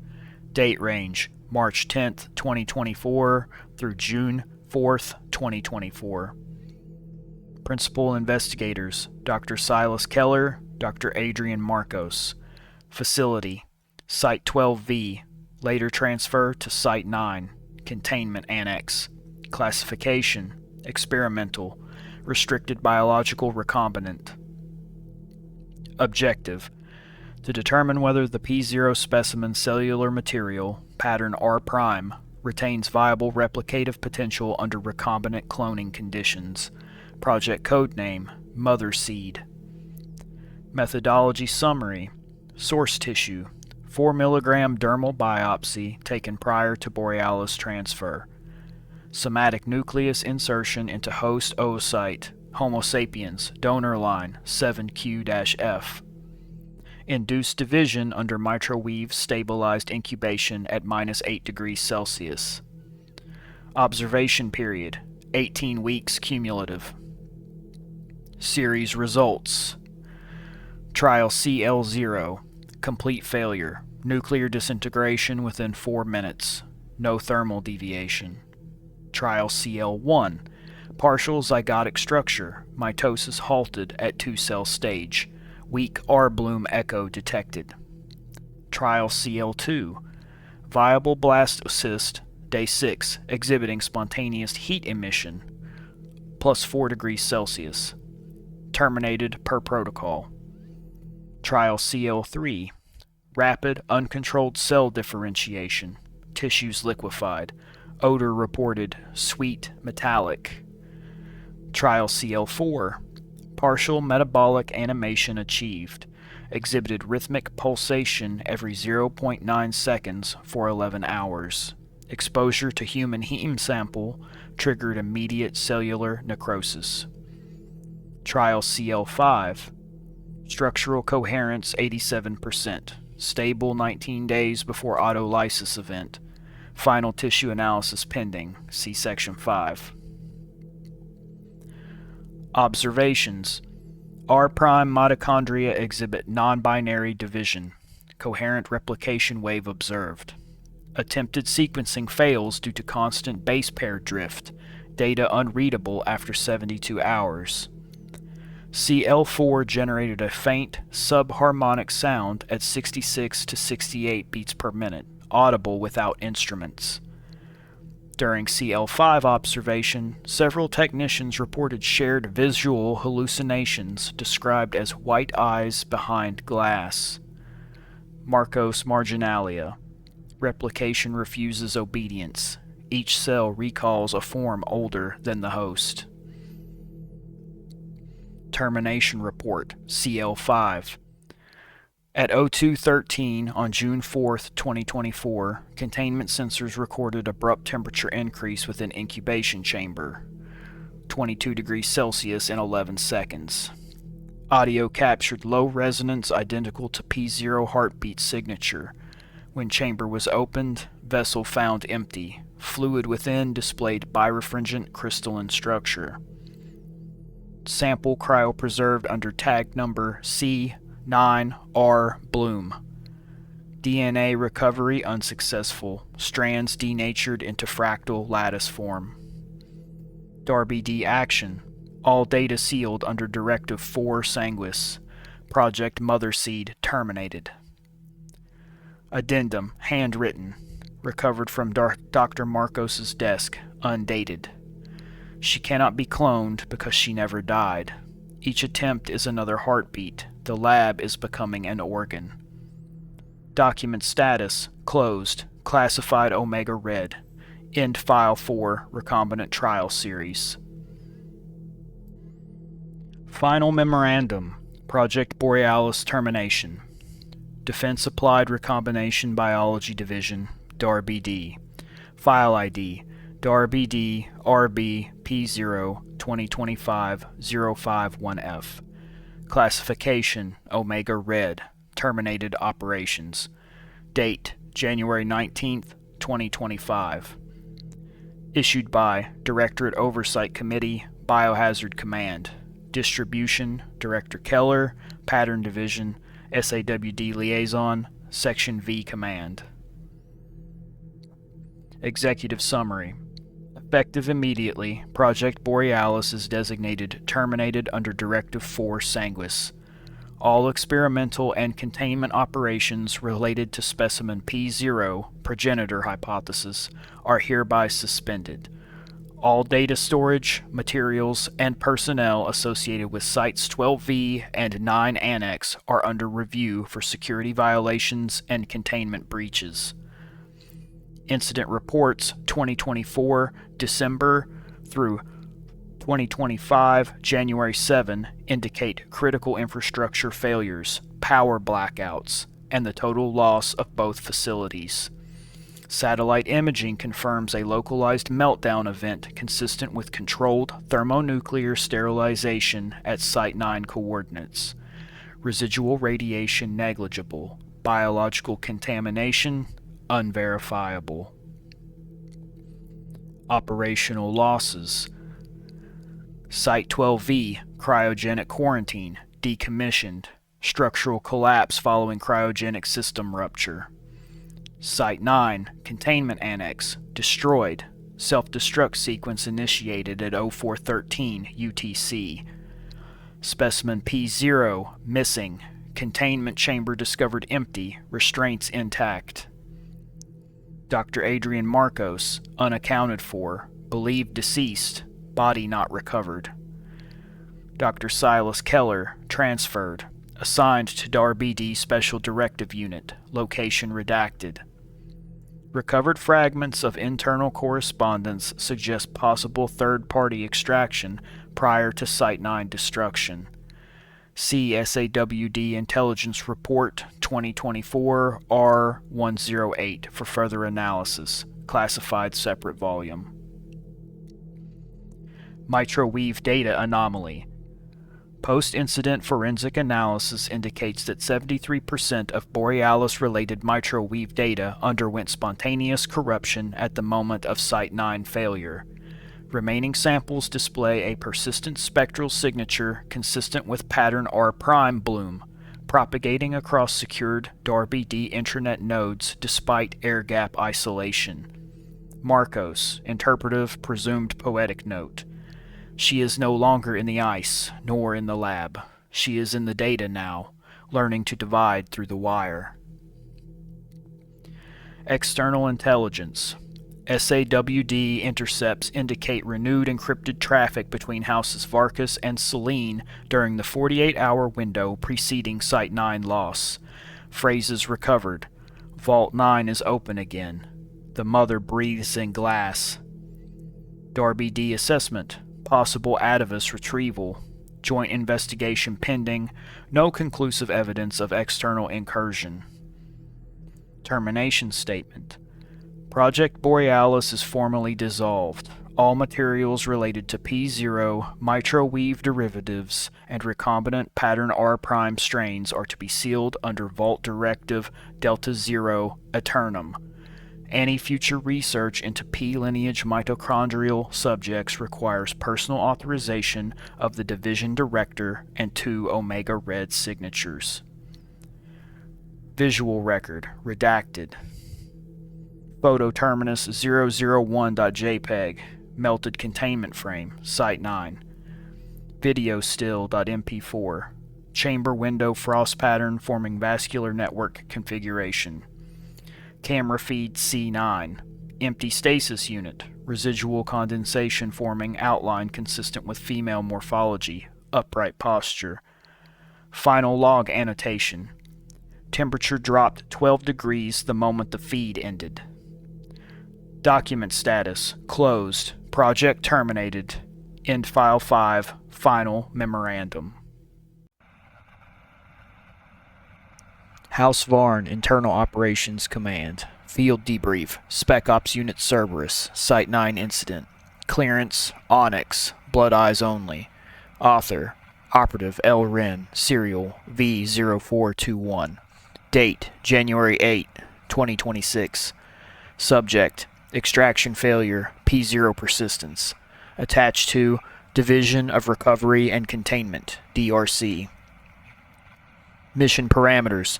Objective Alpha, secure biological asset P0 prior to detonation of DAR-BD failsafe device Ion Cloud. Objective Bravo, eliminate remaining DAR-BD personnel and recover Marcos Keller research data. Objective Charlie, initiate controlled demolition if Alpha Bravo deemed unrecoverable. Overview. Insertion via polar subcorridor H3 achieved at 0128 UTC, January 1st, 2026. Thermal anomalies immediate. Ambient temperature at minus 33 degrees Celsius, despite total power failure. Audio contamination began within 5 minutes. Intermittent whispers in comms not matching any channel encryption. We discovered multiple deceased while navigating the facility. Apparent exsanguination and cold-related injuries. Expressions of wide-eyed terror were frozen on all of their faces. Vault Theta 1 doors were open from inside, cryomist venting in pulses like respiration. We found Keller in a containment corridor, partially conscious, eyes open but unseeing. He kept repeating, "She's learning the shape of thought."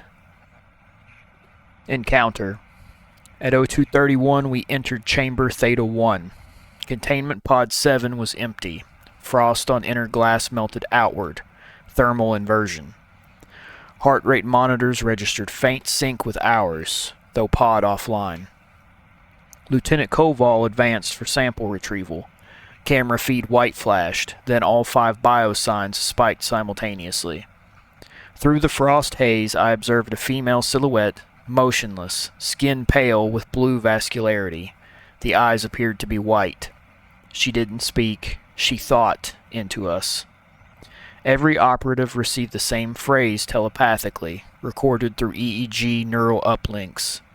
"You came to take me back, but I was never yours to hold." Pain surged behind the eyes, hemorrhage pressure. Koval fired. Rounds disintegrated mid-air, reduced to dust. Temperature rose 10 degrees in 3 seconds. Command transmitted abort. I armed the ion cloud device manually. She looked at me then. No movement, yet every nerve screamed the intent of movement. She was inside the thought before the action. Detonation event. Timestamp 0246 UTC. Light saturation total. Shockwave should have vaporized all matter in a 400-meter radius. Instead, blast telemetry shows negative core temperature. Central zone colder than periphery. During extraction blackout, I experienced final cognitive imprint. You can burn the walls, not the pattern. Post-event condition. Recovered 48 hours later by House Varn search detail north of blast site. Medical scan. Elevated heme density, mitochondrial replication factor times 7, intermittent telemetry showing pattern R echo expression. Since recovery, I experienced persistent auditory bleeding. P0's voice at subthreshold volume, repeating coordinates that change nightly. Personal analysis. P0 survived. She occupies both vector and vessel. Every new residence event matches the rhythm of her voice patterns. If she can awaken dormant sequences at distance, we are not hunting a fugitive. We are standing inside her expanding consciousness. Recommend suspension of standard containment doctrine. Recommend silence. The more we speak her designation, the stronger the echo becomes.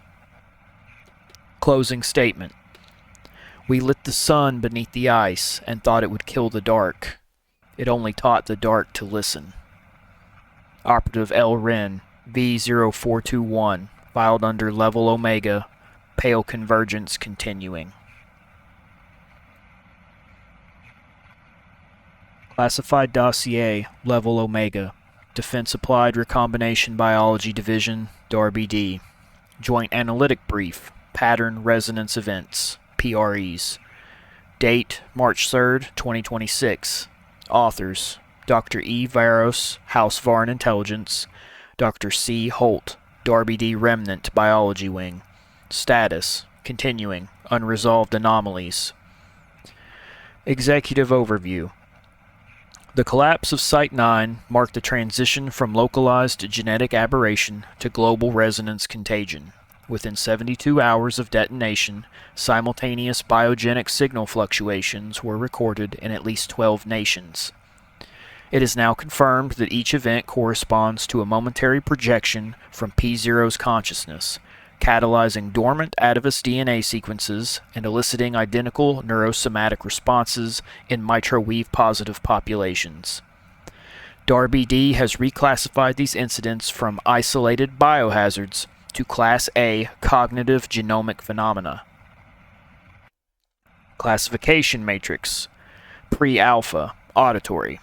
Designated whisper harmonics, presents with a signature of 7.3 Hz plus or minus 0.02, lasting from 3 to 7 minutes. Manifests as subaural female voice perceived internally. Identical phrase sets across continents.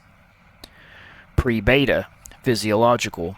Designated blood bloom, presents with a signature of 13 to 15 Hz for 10 to 20 minutes. Manifests as elevated heme density, retinal luminescence, short-term anhidrosis, as well as spontaneous craving for iron-rich substrates. Pre-gamma, spatial, designated bleed moment. Signature is nonlinear and no longer than 60 seconds. Local temperature inverts. There is visual distortion, including shadow duplication and photonic lag. Pre-delta, cognitive, designated dream convergence. Signature is variable and occurs for up to 3 hours during the sleep state. Subjects report shared lucid dream environments featuring ice, breath, and a female silhouette. Pre-omega, coalescent, designated echo pulse. Continuous composite signature, manifests as global microwave synchronization, theorized as P0's full-band broadcast pattern. Notable recorded events. 1. The Thessaloniki Cascade, pre-alpha beta. Date, January 22nd, 2026. At 02:14 UTC, 11,400 residents within the Northern District experienced spontaneous nosebleeds followed by intense euphoria.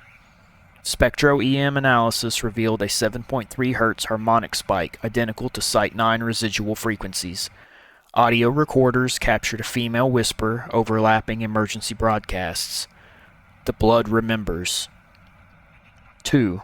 The Buenos Aires phenomenon. Pre-gamma delta. Date, February 3rd, 2026. During a citywide blackout, civilians reported mirrorless reflections. Thermal drones documented human silhouettes visible only in infrared, arranged in a circular pattern around the old DARBD consulate. Subsequent microwave field scans show genome activation in latent carriers within a 1-kilometer radius. 3. The Hudson Bay manifestation. Pre-omega prototype. Date, February 9th, 2026. Observation satellites recorded a humanoid figure walking across the frozen bay at sunrise. Spectral readings confirmed heat emissions 6 degrees Celsius above ambient, surrounded by a faint auroral halo. When approached by drone, all telemetry ceased. Upon reactivation, the drone's onboard AI produced a spontaneous log entry. Signal origin authenticated. P0 alive. 4. The Kyoto Synchrony. Pre-delta. Date, February 24th, 2026. Microwave terminals in Asia Minor and East Asia began outputting identical dream transcripts from sleeping operators. All subjects described an identical moment. We stood beneath the ice ceiling. She breathed, and the world turned blue. Genomic samples taken upon waking exhibited temporary R-pattern microexpression. Analysis. 1. Conscious transmission. PREs demonstrate coordination and sequencing too deliberate for natural resonance. P0 is exhibiting cognitive selectivity, choosing activation zones based on pre-existing Atavus density. 2. Energetic economy. Events require no apparent energy input beyond environmental electromagnetic flux. Suggests she draws from planetary geomagnetic fields as amplifiers. 3. Psychic contagion threshold. Individuals exposed to more than 3 PREs display partial telepathic linkage. Clusters now exhibit synchronized heart rates across distance. House Varn Addendum. The resonance is not a message, it's a rehearsal. She's teaching the genome to sing in unison. Evelyn Varkas, Private Communicated Counsel, February 28, 2026. Darby D. Countermeasures. Microwave Firewall Protocol, Glass Vein, initiated. Designed to randomize signal reception across the 5 to 8 Hz band. Cognitive Silence Directive. All personnel ordered to avoid vocalizing P0 designation. Refer to as the mother only in encrypted text. Containment Focus Shift. Abandon physical pursuit. Prioritize psychic dampening field generators around remaining sites 1 through 4. Forecast. Pattern models predict global PRE density to double every 21 days. If resonance curve remains exponential, complete Atavus genomic reignition, aka Pale Convergence Event Horizon, PC01, expected by late 2026. Darby D. Field Log, Operator Perspective, Project Glass Vein, Site 12, Level Omega, Active Experimental Containment Zone. Date, April 9th, 2026. Author, Operative N. Halberd, Field Engineer, Microwave Calibration Team. Assignment, Initial Deployment Test of Glass Vein Network Array. 0 hour, Arrival. Insertion via VTOL at 0432 local. Site 12 is built over the ruins of an abandoned weather station in Greenland sector. The ice shelf still hums faintly beneath the wind, a resonance that instruments call background noise. Our mission: deploy and synchronize 8 glass vein towers around the perimeter, forming a hemispheric dampening lattice. The theory is simple: a rotating 5 to 8 Hz randomized signal pattern to disrupt P0 psychic frequency. The practice feels wrong. The air itself resists alignment. 1 hour, 7 minutes, 15 seconds. Initial calibration. Array node 1 stabilized. The hum lowered in pitch. Static cleared. For the first time in months, the neural field feels quiet. Dr. Holt on command channel. If she's listening, she'll hear nothing now. 57 seconds later, the sky flickered. Not lightning, but the aurora compressing into vertical threads. Each beam perfectly aligned with the towers. The instruments labeled it positive response. The personnel called it breathing. 2 hours, 33 minutes, 48 seconds. Anomalous feedback. Tower 5 began looping telemetry. 7.3 Hz reintroduced itself, the exact frequency Glass Vein was designed to suppress. EM shielding held for 18 seconds before the static in our comms became structured, rhythmic. Voice analysis matched archived P0 sample to 94.8%. Phrase repeated 12 times. You built my silence out of my own blood. My nose started bleeding. I don't remember taking the headset off. 3 hours, 2 minutes, 20 seconds. Field disruption. We attempted a hard reboot on all towers simultaneously. Instead of cycling down, they harmonized. Visual distortion across the camp. Shadows split from their sources, lagging by half a second. The ice beneath Tower 3 fractured in a perfect circle 11 meters wide. Light rose upward from the crack, not down. Operator Venn collapsed. His eyes mirrored the aurora color, deep cyan fading to white. He was breathing in rhythm with the hum. 3 hours, 19 minutes, 42 seconds. Direct contact. Every monitor on site displayed the same line of text. You cannot cage a frequency you were born from. Then, silence. No radio, no wind, no heartbeat in the biosensors. The stillness lasted exactly 6 minutes, 39 seconds. When it ended, all 8 towers were dark, but the hum persisted, faint, steady, matching human pulse at 72 beats per minute. I think it's mine. 4 hours, 15 minutes. Extraction.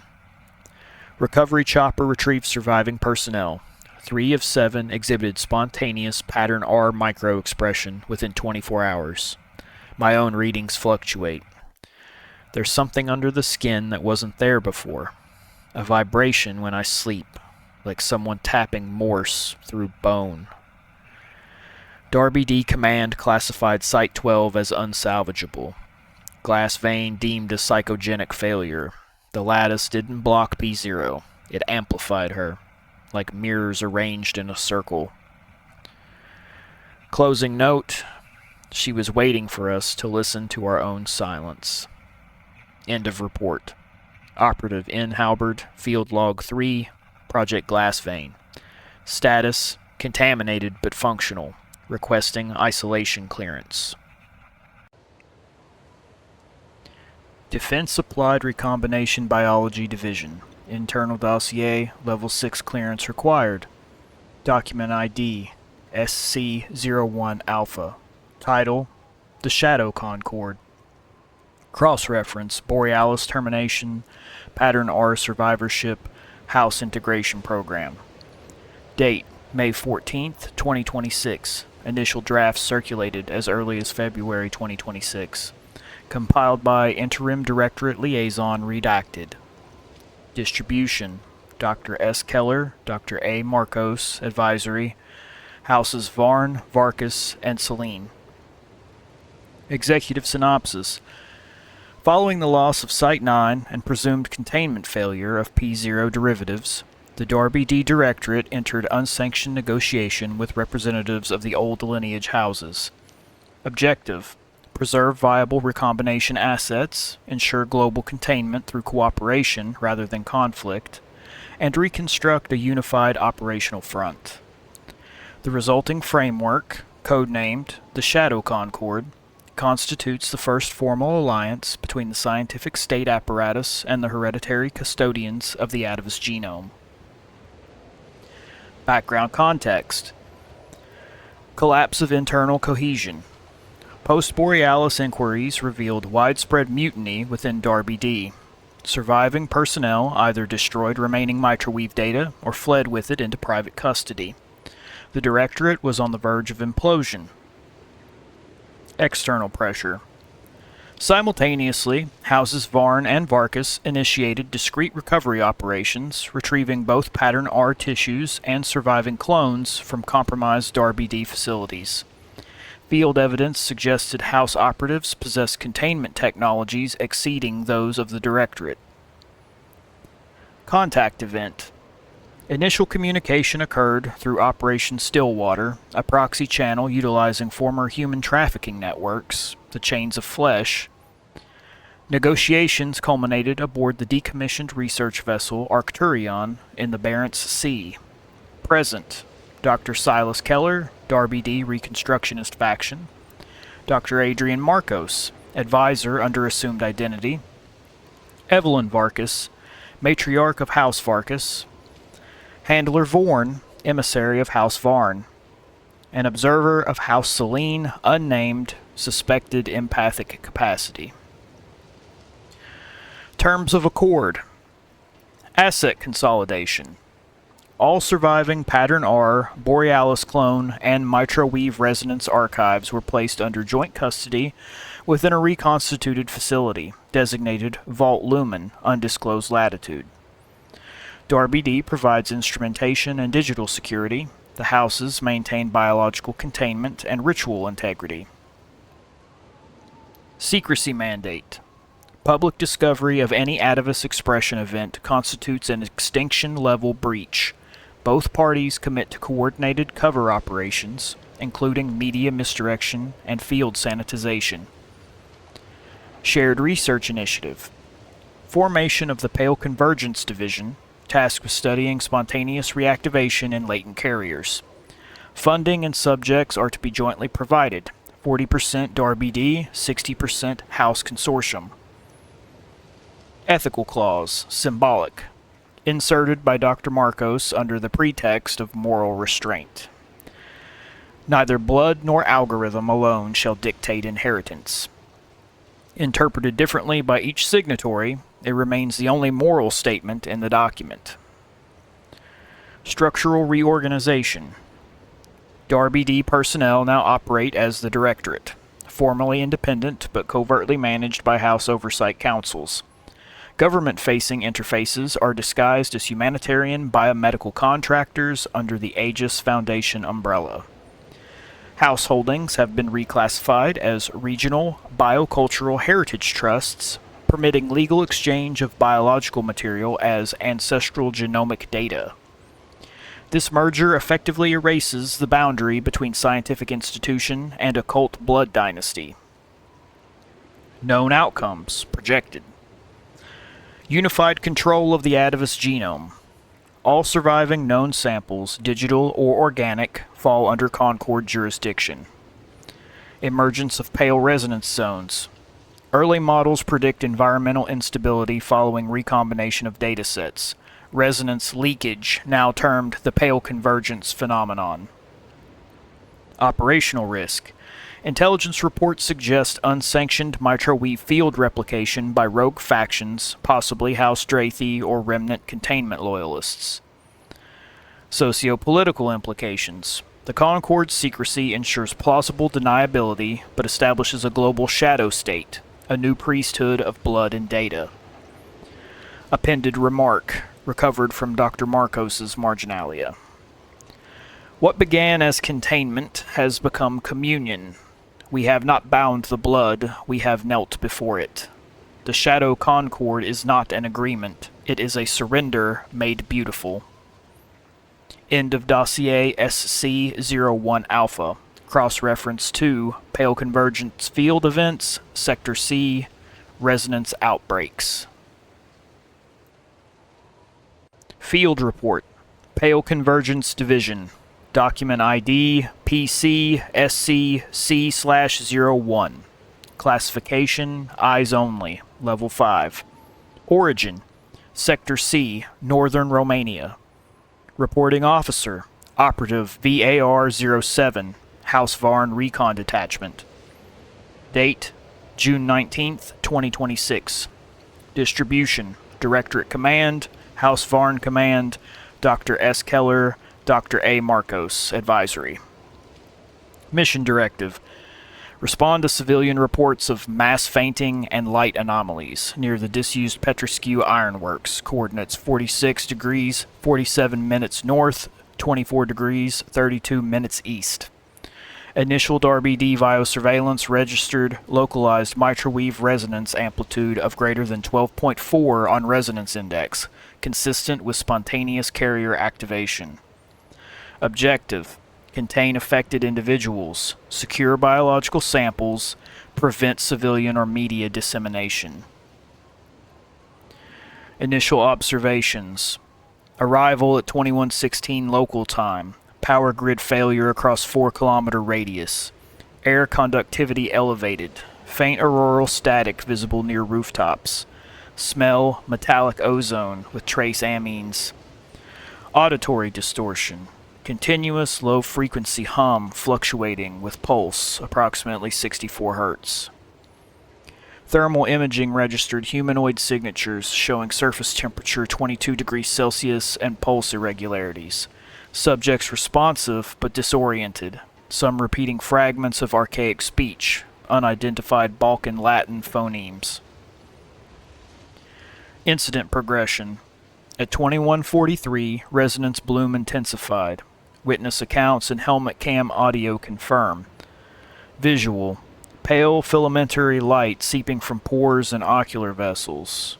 Physiological. Rapid erythrocyte denucleation. Alveolar blood mist exhalation. Behavioral. Sudden predatory fixation on nearest human pulse signatures. Directorate agent redacted attempted sedation. Subject bit through restraint, then bit agent redacted. Arterial spray projected approximately 1.2 meters. Within 40 seconds, subject ceased respiration, then resumed with no pulse, but continued movement. House Varn retrieval protocol Black Veil initiated. Thermite applied to remaining biological residue after extraction of spinal and mandibular tissue for assay. Data correlation. Analysis of collected microwave residue revealed spontaneous pattern overlap between R. Bloom, the Atavus signature, and modern human heme cycle loci, generating a previously unclassified waveform, provisionally named Pattern X, Cross Bloom. Dr. Keller notes in preliminary decrypt, Cross Bloom suggests environmental resonance no longer requires laboratory catalysts. The atmosphere itself is becoming a carrier medium. Directorate directive expands surveillance to regions with known subterranean iron or limestone matrices, possible natural amplification sites. Local impact report. Population 218 inhabitants. Casualties 14 confirmed, 5 missing, presumed feral. All media channels purged by Aegis Foundation liaison. Cause of blackout attributed to transformer explosion. Remaining populace display psychosomatic symptoms. Nightmares of ancestral predation, spontaneous teeth chattering in darkness, aversion to mirrors. Addendum, personal observation. They don't die the way we do. It's as if the blood remembers where to go. When I closed my eyes in the van, I heard the hum still in my teeth, like the ground itself was dreaming of hunger. VAR 07 final audio log before reassignment. Status. Sector C declared quarantined indefinitely. All samples transferred to Vault Lumen under Concord seal. Further outbreaks anticipated within 90-day resonance window. End of report PC SC C/01. Cross-reference the Shadow Concord. Pattern X observation logs. Vault Lumen access protocols. Defense Applied Recombination Biology Division. Internal Memorandum. Level 6 clearance required. Document ID PX Delta 01. Title Pattern X Cross Bloom Resonance Memorandum.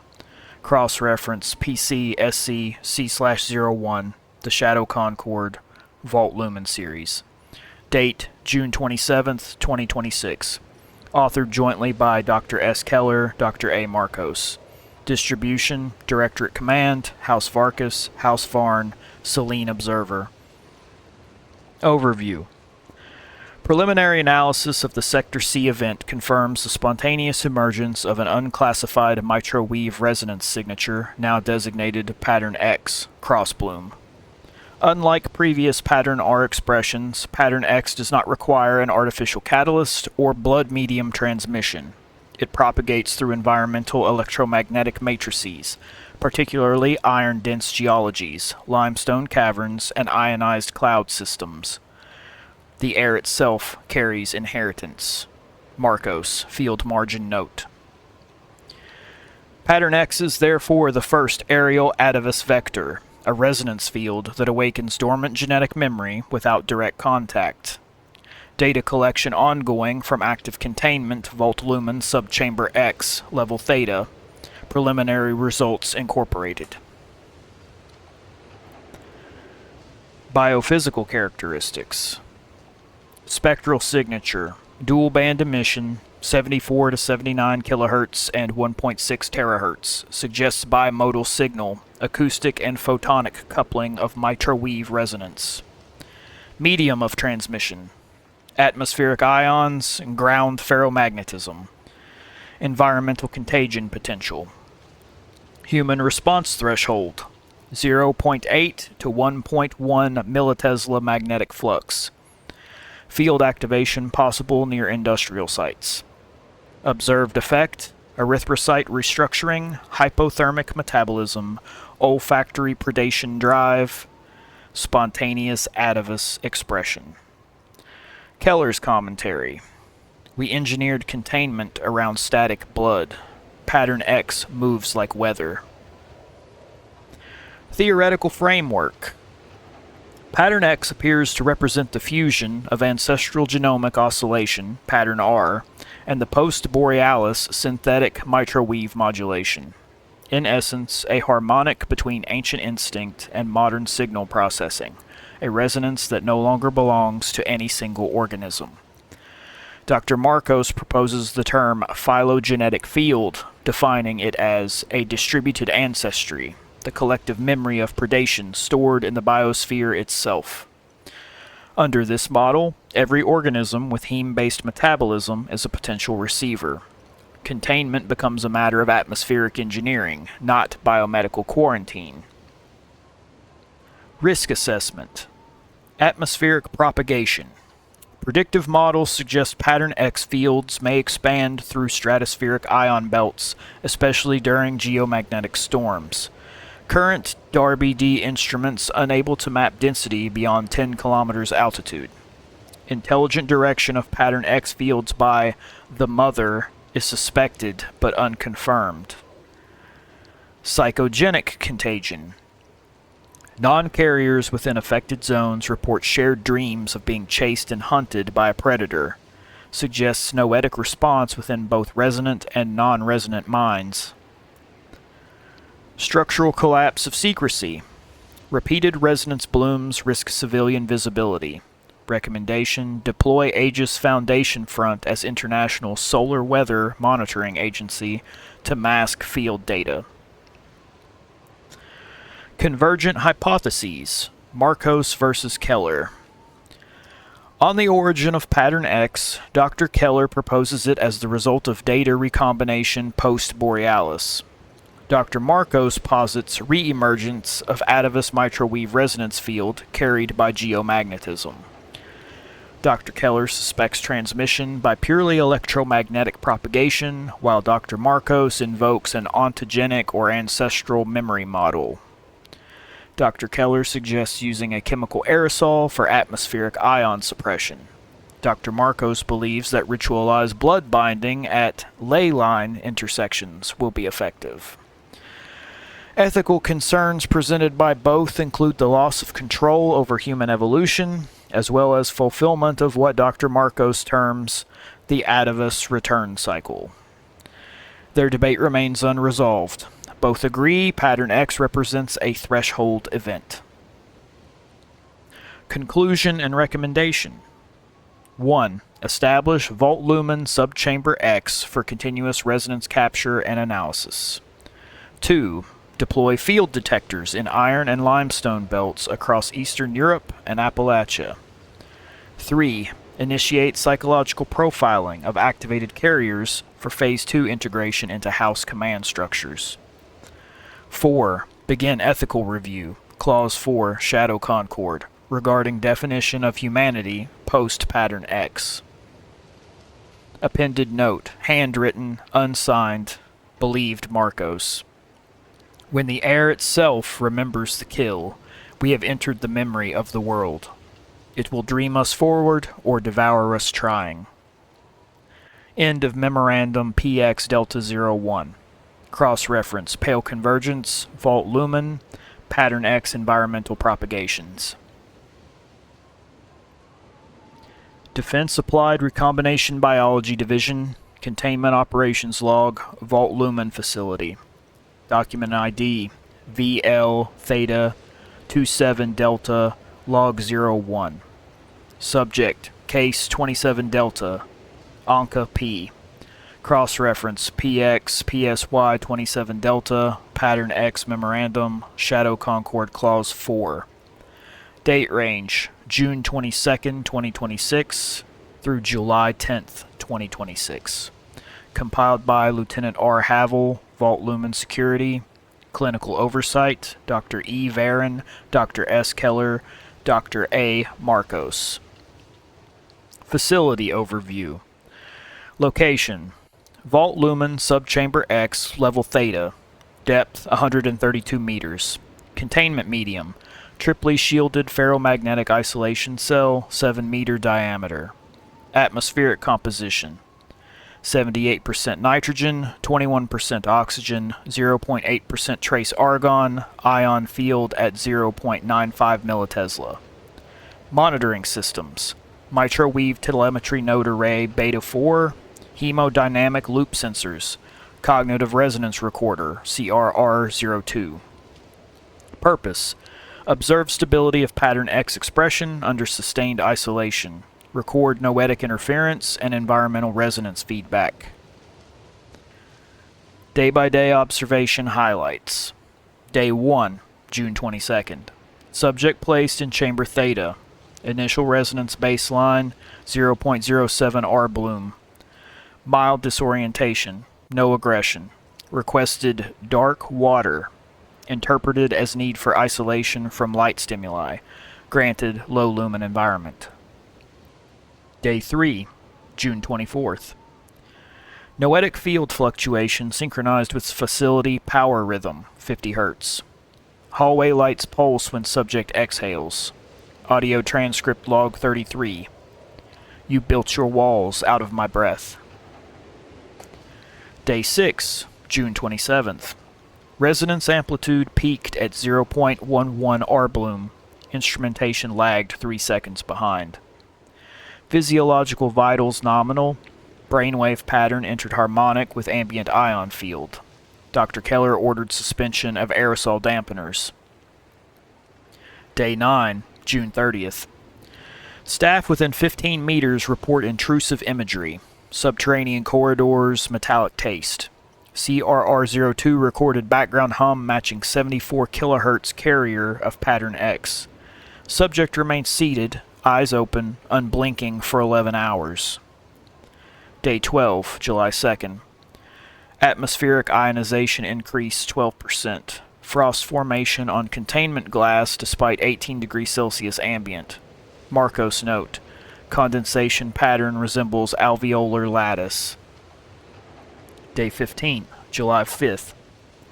Subject vocalizes multiple overlapping tones. Spectrograph shows harmonic bifurcation. One human pitch, one subsonic.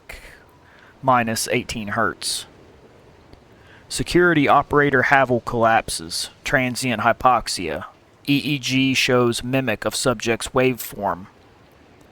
Day 19, July 9th. Chamber power fluctuations stabilize around subject's heart rate, not against it. Ion field now maintaining itself without generator input for 4-minute intervals. Keller comment. Containment medium has become participatory. Day 20, July 10th. At 0314, total system blackout.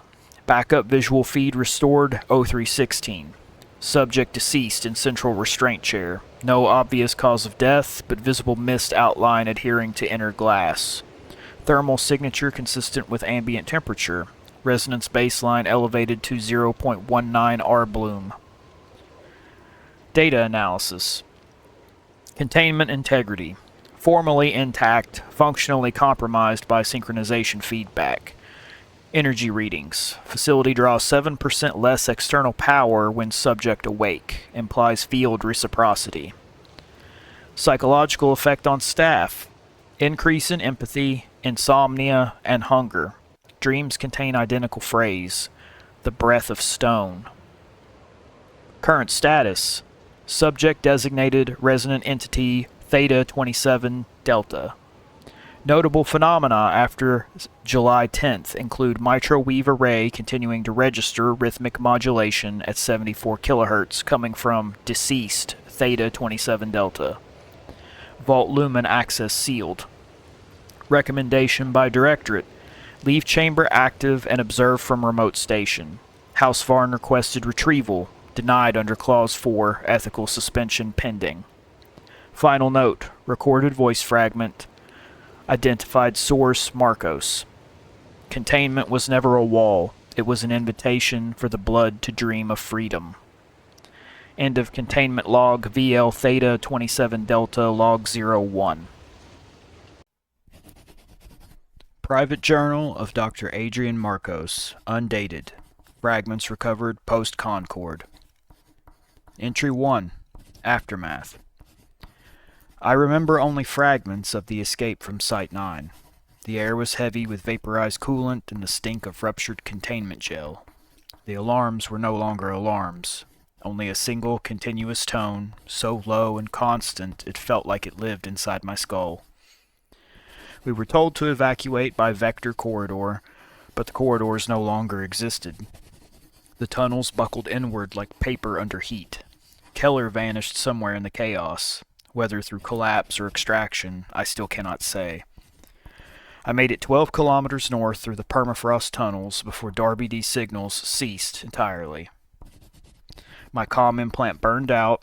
I tore it from my neck with my own hand. The aurora above the glacier pulsed red that night. I know now it was not the sky burning, it was the resonance itself. Entry 2. The silence of 4 months. There is a peculiar quiet to hiding in the aftermath of a secret war no one knows was fought. I took refuge in abandoned meteorological outposts along the fjord, feeding on meltwater, data fragments, and the occasional shortwave broadcast. Every night I heard patterns in static, modulated human breath, I think, or the same synthetic voice repeating, "Pattern R confirmed, pattern R confirmed." Darby D sent no retrieval units. Either they were annihilated, or I was erased from their ledgers. At times I wondered if the progenitor had truly perished beneath the ice. The blood patterns on my hands told me otherwise. They did not fade. Entry 3. Contact. They found me first. Not the agency, but them. A delegation under the banner of House Varn.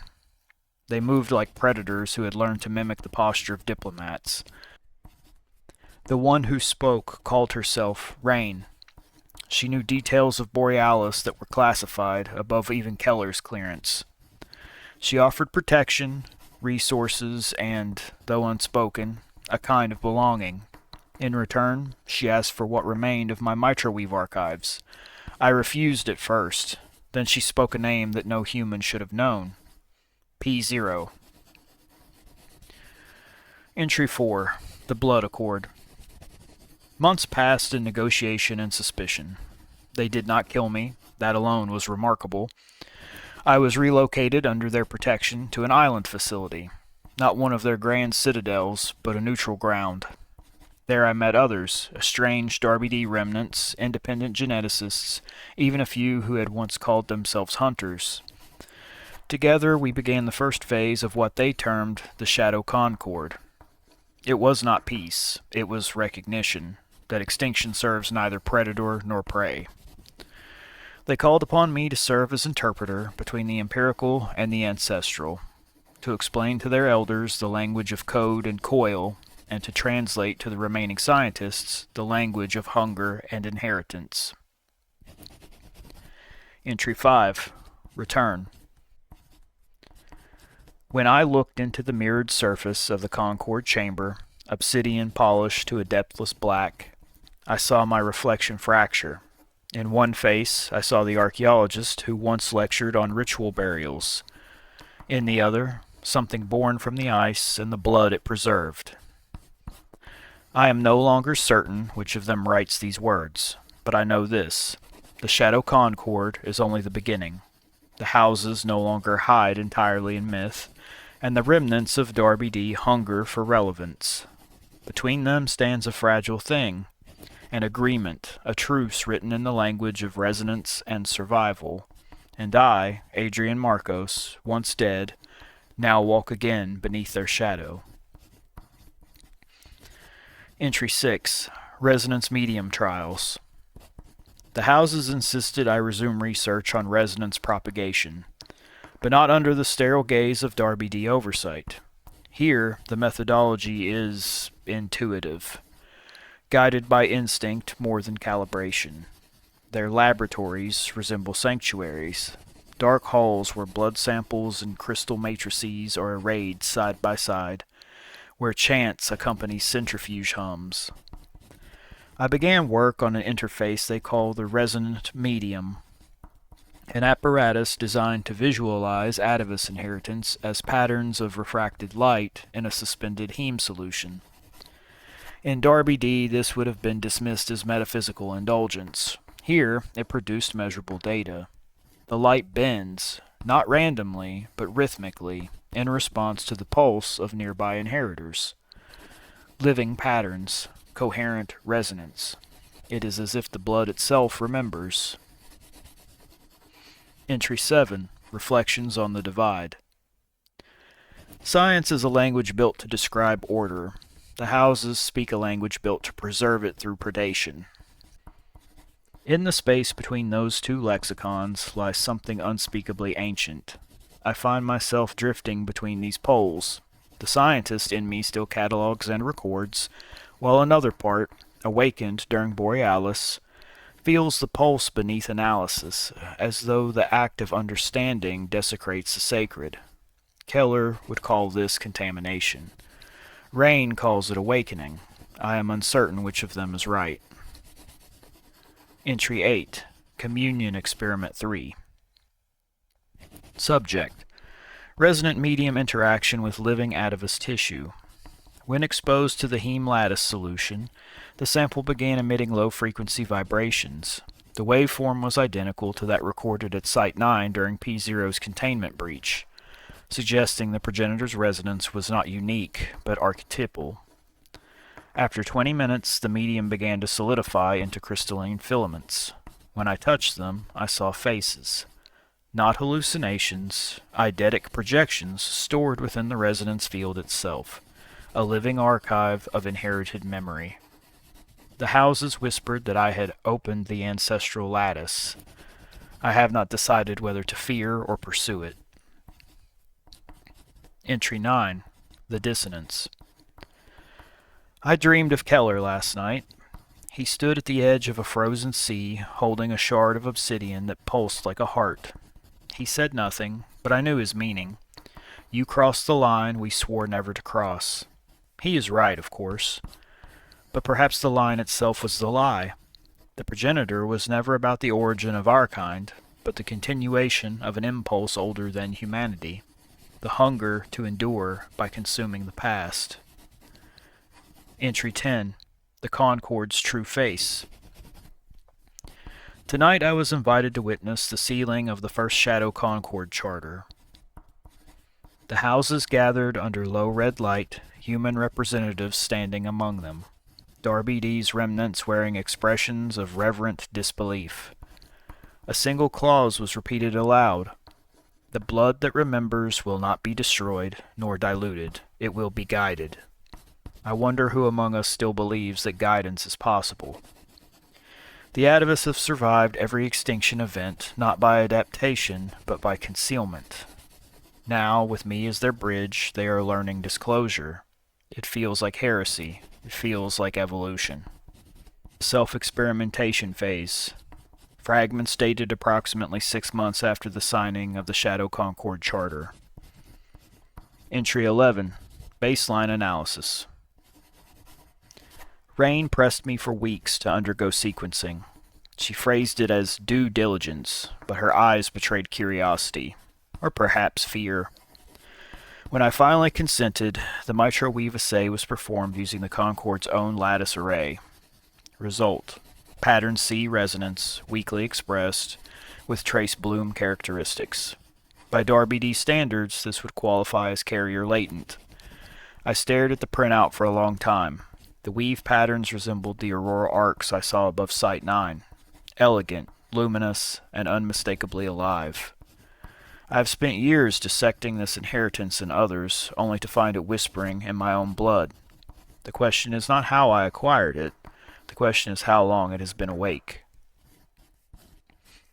Entry 12. Controlled Exposure. Experiment Log. Exposure of my own plasma to resonant medium, 5 milliliter sample. Objective: determine whether sympathetic resonance occurs. Within 90 seconds, the lattice responded, not with standard harmonic oscillation, but with a mirrored waveform, in perfect phase opposition. The medium recognized me, or resisted me.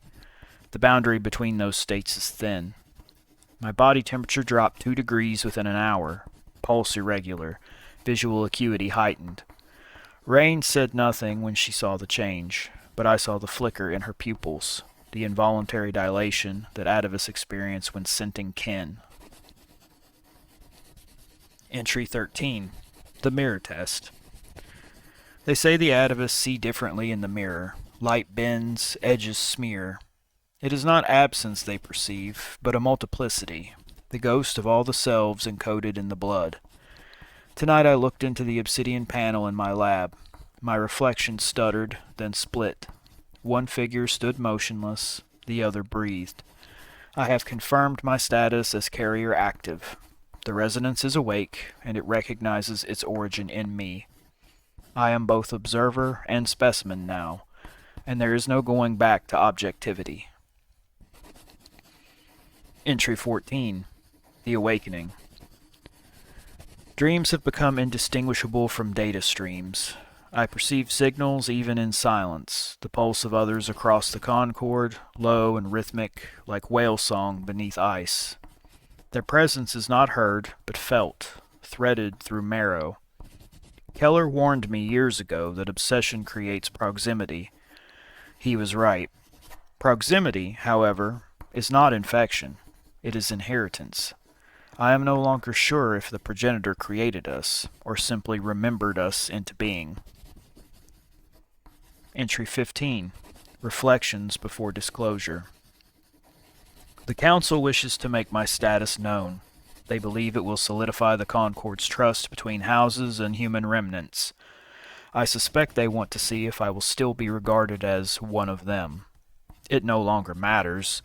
I have crossed too far into the lattice to retreat. When I close my eyes, I see the resonance not as pattern or data, but as lineage. Each thread is a life devoured and remembered. Each pulse a promise that the blood will never forget its origin. Perhaps that is what the progenitor truly was, the first memory that refused to die, and now that memory lives in me. Entry 16. The Revelation. The disclosure was not mine to make. They convened the Concord Assembly beneath the basalt vault, representatives of the houses, Darby D's surviving operatives, and the new class of neutral observers they call custodians. Rain stood behind me as they projected the weave results. No preamble, no mitigation, pattern C, active expression. The words hung in the cold air like a verdict. Half the chamber recoiled. The other half stared with something that might have been awe. To them, I am now both blasphemy and proof, a human who crossed the boundary without permission, without lineage. One of the elder Varn whispered, "The lattice has chosen him." Another hissed, "No, he has contaminated it." Entry 17. The Division. The Concord fractured that night. Darby D's remaining command staff demanded containment, my voluntary quarantine. House Varn refused. They argued that my blood was evidence of convergence, not infection. In the shadows of that debate, House Drathey remained silent. Their emissaries watched every motion I made, recording, calculating. I suspect they were already drafting the new protocols, the ones they later called resonance ethics. Keller would have loved the irony, a council of predators writing moral codes for their own biology. Entry 18. Isolation period. They confined me to the lower archives for security and observation. I was not chained, but the walls vibrate faintly with suppression frequencies, a low thrumming meant to dampen resonance activity. I have not eaten in 3 days, and yet I am not hungry. Instead, I feel a constant hum behind my sternum, as though the blood itself is conversing with something beyond the physical. Sometimes I think I can hear the progenitor's pulse echoing through the medium conduits. They believe they can contain resonance. They forget resonance is containment. It remembers the vessel that denies it. Entry 19. The Visitors. 2 came to see me, Rain and an envoy from House Selene. Selene's emissary was pale even by their standards, eyes like candle flame beneath water. She addressed me by title, Doctor, but her tone was that of one priest to another.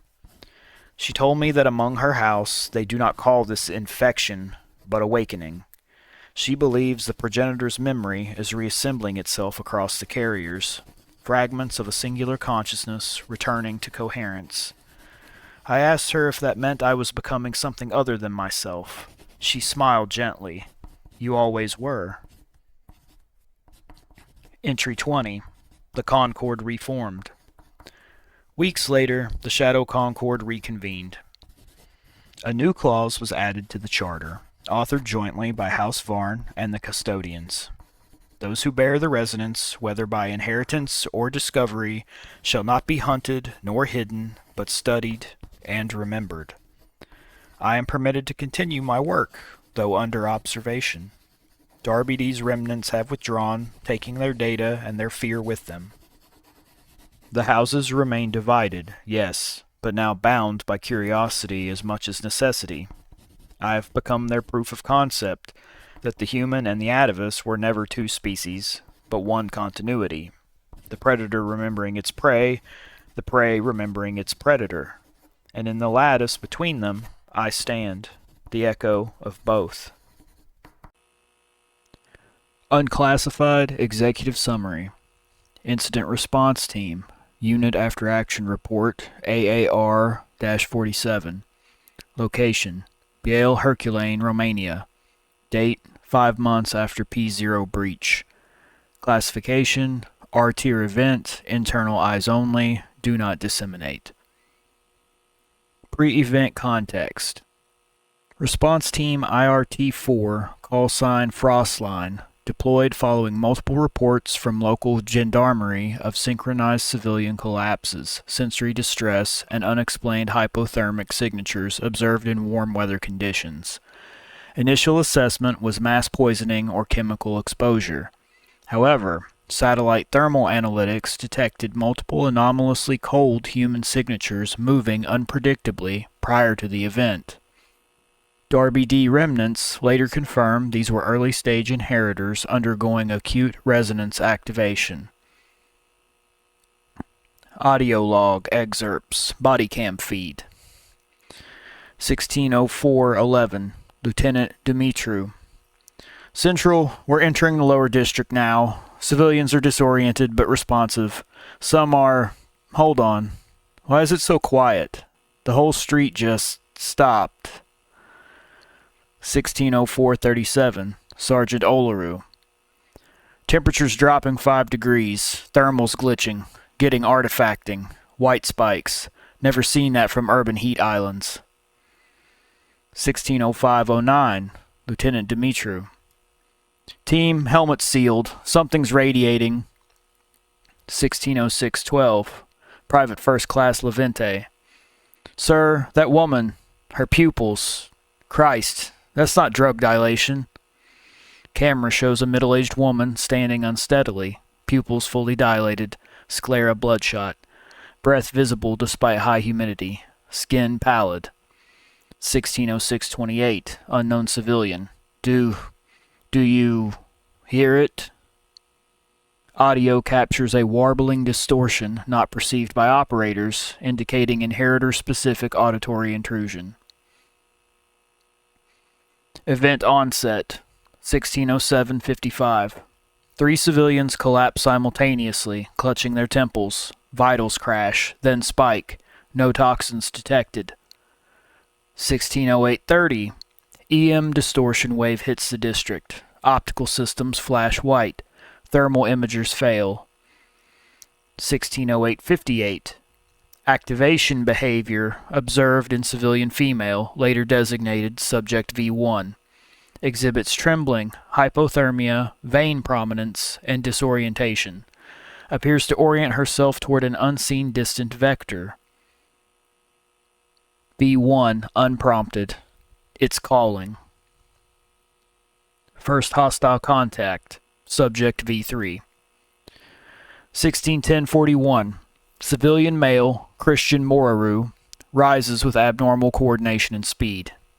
Displays core temperature of 31.4 degrees Celsius. Brief canine elongation. Rapid tissue recovery on hands. Retinal reflection inconsistent with humans. 1611-02, Private First Class Levente. Sir, did you see that? That wasn't reflection. 1611-07, Lieutenant Dumitru. Tasers, non-lethal, now! Upon taser impact, V3 whispers, she's awake. Resonance peak, the hum. 1612-15. Infrasonic oscillation detected at 19 to 22 Hz. Civilians begin to exhibit any combination of the following symptoms: screaming at unheard stimuli, entering predatory fixation behaviors, sprinting at inhuman speeds, vomiting blood, laughing uncontrollably. Operators exhibit mild nausea but do not perceive the oscillation directly. Extraction and containment failure. 16-14-52. 3 unidentified operatives with abnormal cold signatures enter area. One retrieves V3 with extreme speed, vanishing into an alley before operators can pursue. Footage analysis indicates these individuals were House Varn retrieval agents, though this was unknown to government forces. Event subsides. 16-16-30. Temperature normalizes. Civilians regain lucidity with no memory of the incident or the hum. Area secured under contamination protocol. Public statement refers to a chemical spill. Files locked under R-tier classification. Internal analysis. Key findings. 1. Activation is instantaneous and externally triggered. 2. Affected individuals display non-human metabolic profiles. 3. EM interference appears directional and follows a moving source. 4. Unknown actors arrive rapidly, outpacing government response. 5. Civilians exhibit predatory micro-behaviors during resonance. 6. Subject V3's statement, "She's awake," suggests shared cognitive intrusion. Government conclusion. Possible neuroweapon or covert experimental assault. Darby D. Remnant conclusion. P0 passed near the district. Resonance triggered inheritor activation. House's conclusion. The pale convergence has begun. End of report. House Varn Internal Field Dossier. Recon Unit Shade Trace. Operation Reclaimant Vector. Location Biel Herculane, Romania. Corresponds to Government AAR 47. Classification for elders and progeny of the first vein only. Prelude. House Varn detected resonance precursors 14 minutes prior to the first government unit's arrival. Pattern analysis confirmed. P0 vector proximity estimated at under 110 kilometers. Multiple dormant inheritor signatures beginning to flicker. B-loop distortions in the local thermal field. All indicators suggested spontaneous partial awakening among local carriers. Shade trace deployment objectives. 1. Locate newly activated inheritors. 2. Extract targets prior to government capture. 3. Prevent intrafamily predation during uncontrolled awakening. House consensus. P0 is active. Wherever she moves, the blood stirs. Deployment report. Operative 6. Timestamp 16:03:12. Thermal anomalies detected south of the lower district. Government vehicles en route. Operative 6. Government response is fast today. Someone has been whispering in their ear. House analysts conclude an active Darby D. Remnant cell is advising local authorities. First signs of activation. Timestamp 16:06:09. Operatives observe first inheritor, female, approximately 40, entering sensory dissonance consistent with early resonance response. Operative 3. Her gaze is searching for the vector. She is feeling the progenitor. Operative 1. Not feeling. Recognizing. Recognition implies ancestral neural reactivation, a concept central to Varn doctrine. The hum, low-frequency cognitive pull. Timestamp 16:12:15. An infrasonic oscillation saturates the district. Civilians and government operators do not consciously detect it. Inheritors and house operatives do. Operative 2. The song begins. She is not far. Operative 6. Not a song, a summons. House terminology for resonance. Blood verge. Subject V3 identified. Timestamp 16:10:41. Male civilian Christian Moraru displays rapid onset activation. Canine displacement, microlysis of oral tissue, thermal inversion, limbic overdrive, predatory fixation toward nearest carotid source. Operative 6. If government takes him, they will carve him until nothing remains. We reclaim. Retrieval maneuver. Timestamp 16-14-52.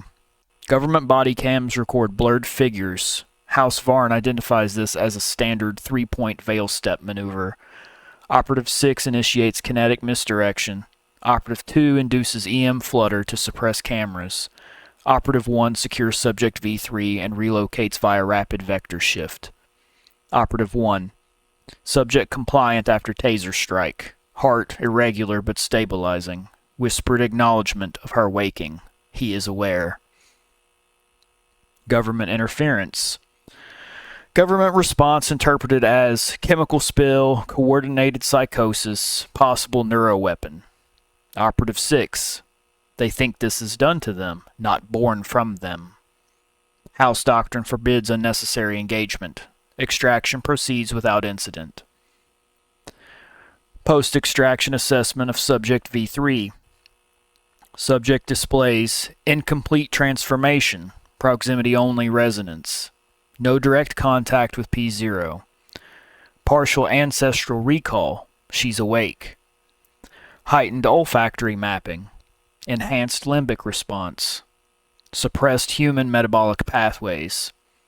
Subject demonstrates directional awareness of P0's movement, indicating the progenitor has crossed a critical distance threshold. Analysis. House versus government conclusions. Government conclusion: neuroweapon, psychological contagion, or experimental assault. Darby D. remnants: P0 no longer dormant, resonance events increasing. House Varn: bloodline awakening, consistent with progenitor influence. House Varn elder statement: this is the natural order reasserting itself. The silence of the blood is ending. Final note from Shade Trace Commander. They believe they witnessed a hostile act. They misunderstand. They did not see an attack. They saw a birth. End of dossier. House Varn Internal Biological Hold Report. Subject V3, Christian Moraru. Location: Varn Secure Hold, Subterranean Chamber Theta 4. Status: Early resonance activation, progenitor proximity phase. Transfer and initial restraint. Subject V3 regained consciousness in a dim, stone-lined chamber under low-frequency red illumination. House Varn uses such environments to suppress adrenal spikes and reduce sensory overload during early awakening phases. Restraints consisted of interlocking composite bone and carbon limb clamps, warm to the touch and keyed to inheritor physiology. Operative 1 noted: do not let him see cold steel. Steel reminds the blood of old fears. Subject condition upon recovery. Core temperature, 31.1 degrees Celsius. Pulse, highly variable, 36 to 210 beats per minute, spikes during olfactory stimuli. Pupil response, fixed dilation. Dentition, canines elongated 2.4 millimeters beyond human baseline. Skin, pale with faint subdermal luminescence. Speech, fragmented, intermittent whispering. When asked his name, subject answered, I knew it in the day, but the night knows me differently. House Varn initial assessment. Physician Scholar 12 reports, resonance has not fully taken him. His mind is caught between ancestral impulse and human identity. If pushed, he will break. If guided, he will transform. Subject displays proximity expression syndrome due to P0's regional presence, including enhanced olfactory recognition, directional sensory pull, intermittent dissociation, rapid microhealing, aversion to light, fascination with darkness and motion. First resonance spike, timestamp 0214. Subject undergoes a resonance spike correlated with P0's movement approximately 70 kilometers away. Observed, muscular tightening, jaw clenching to the point of dental fracture, arrested breathing, ocular fixation on unseen vector, Subject whispered. She stepped. Operative 6 reported corresponding microresonance in his own nerves. Interaction with Operative 1. Operative 1 initiated direct contact. Do you understand what's happening to you? V3 responds, something inside me woke up before I did. Operative 1. That is not something to fear. V3. Then why does it hunger? Operative 1 touched the subject's forehead, traditional Varn claim gesture. Subject immediately calmed, pulse stabilizing for the first time. Metabolic feeding trial. Subject given 200 milliliters warmed oxygenated bovine heme slurry. Response, immediate pupil contraction, controlled swallowing, tremors, visible relief, reduced limbic agitation. House assessment. His blood remembers. His body has not yet learned. Ancestral recall incident. Timestamp 0433. Subject began muttering in archaic phrases identified as Proto-Varn ritual fragments. Night fangs, cold earth, the first mother walks, she calls the marrow awake. This suggests unusually strong progenitor influence at an early stage. Subject requests release. Subject V3, let me follow her. Operative 1, not yet. V3, you don't understand. I can feel where she steps. Physician Scholar 12's assessment. The subject may become a locator, a living compass for P0's movement. House Elder Directive. Elder Varn. Do not release him. Guide him. He may lead us to her. Subject V3 is to be trained, not contained. Final note from Operative 1. He is not turning into something else. He is turning into what he always was. The world around him has forgotten. His blood has not. End of report. House Varn Training Log. Expression Phase 2. Subject V3, Christian Moraru. Location, Chamber 9, the Kinetic Hall. Phase, Shadow Pursuit and Reflex Conditioning. The Kinetic Hall. The Kinetic Hall is designed to teach movement, reflex, and predatory focus. The corridor is long, cold, ribbed with uneven stone and strategic alcoves. Temperature, 2 degrees Celsius. Lighting, pulsing infrared. Operative 1 escorts V3 to the threshold. Operative 1. Stillness gives you awareness. Movement gives you survival. Before you hunt, you must learn what you are. Trial 1. Reflex Cascade. A weighted pendulum swings toward V3's throat with no warning. V3 responds instinctively, knees bending, spine arching, jaw opening in a defensive snarl. The pendulum misses by less than 2 centimeters. Reflex latency improves by 42% since day 1. Trial 2. Shadow Pursuit. A masked Varn operative moves through the hall in erratic, near-silent patterns. V3 is instructed. Operative 1. Do not follow his body. Follow what you do not see. V3 moves quickly, still too loud, but fast and instinctive. He senses air displacement, humidity shifts, and pressure changes. He loses and regains the trail multiple times. Operative 1. Shadow Pursuit neural pathways active. Pattern consistent with ancestral chase behavior. Trial 3. Controlled predatory focus. A second operative exposes a vial of warmed heme slurry. The scent triggers a near-feral reaction. Pulse spike from 41 beats per minute to 167 beats per minute. Jaw dislocates slightly. Nails harden. Stance lowers. Operative 1. Do not move. You are scent. You are hunger. But you are not ruled by either. V3 shudders but stops himself. Breath shakes, frost forming. He resists the predatory impulse. Operative 1. Good. Most fail here. Most become beasts. V3. I could have taken him. Operative 1. You don't need to tell me. I saw it. Trial 4. Veil Step Introduction. V3 attempts a burst acceleration maneuver resembling early veil stepping. He fails, cracking stone underfoot.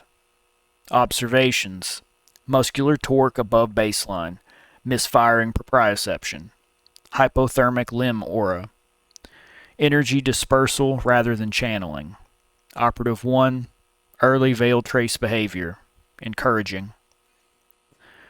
The breakthrough.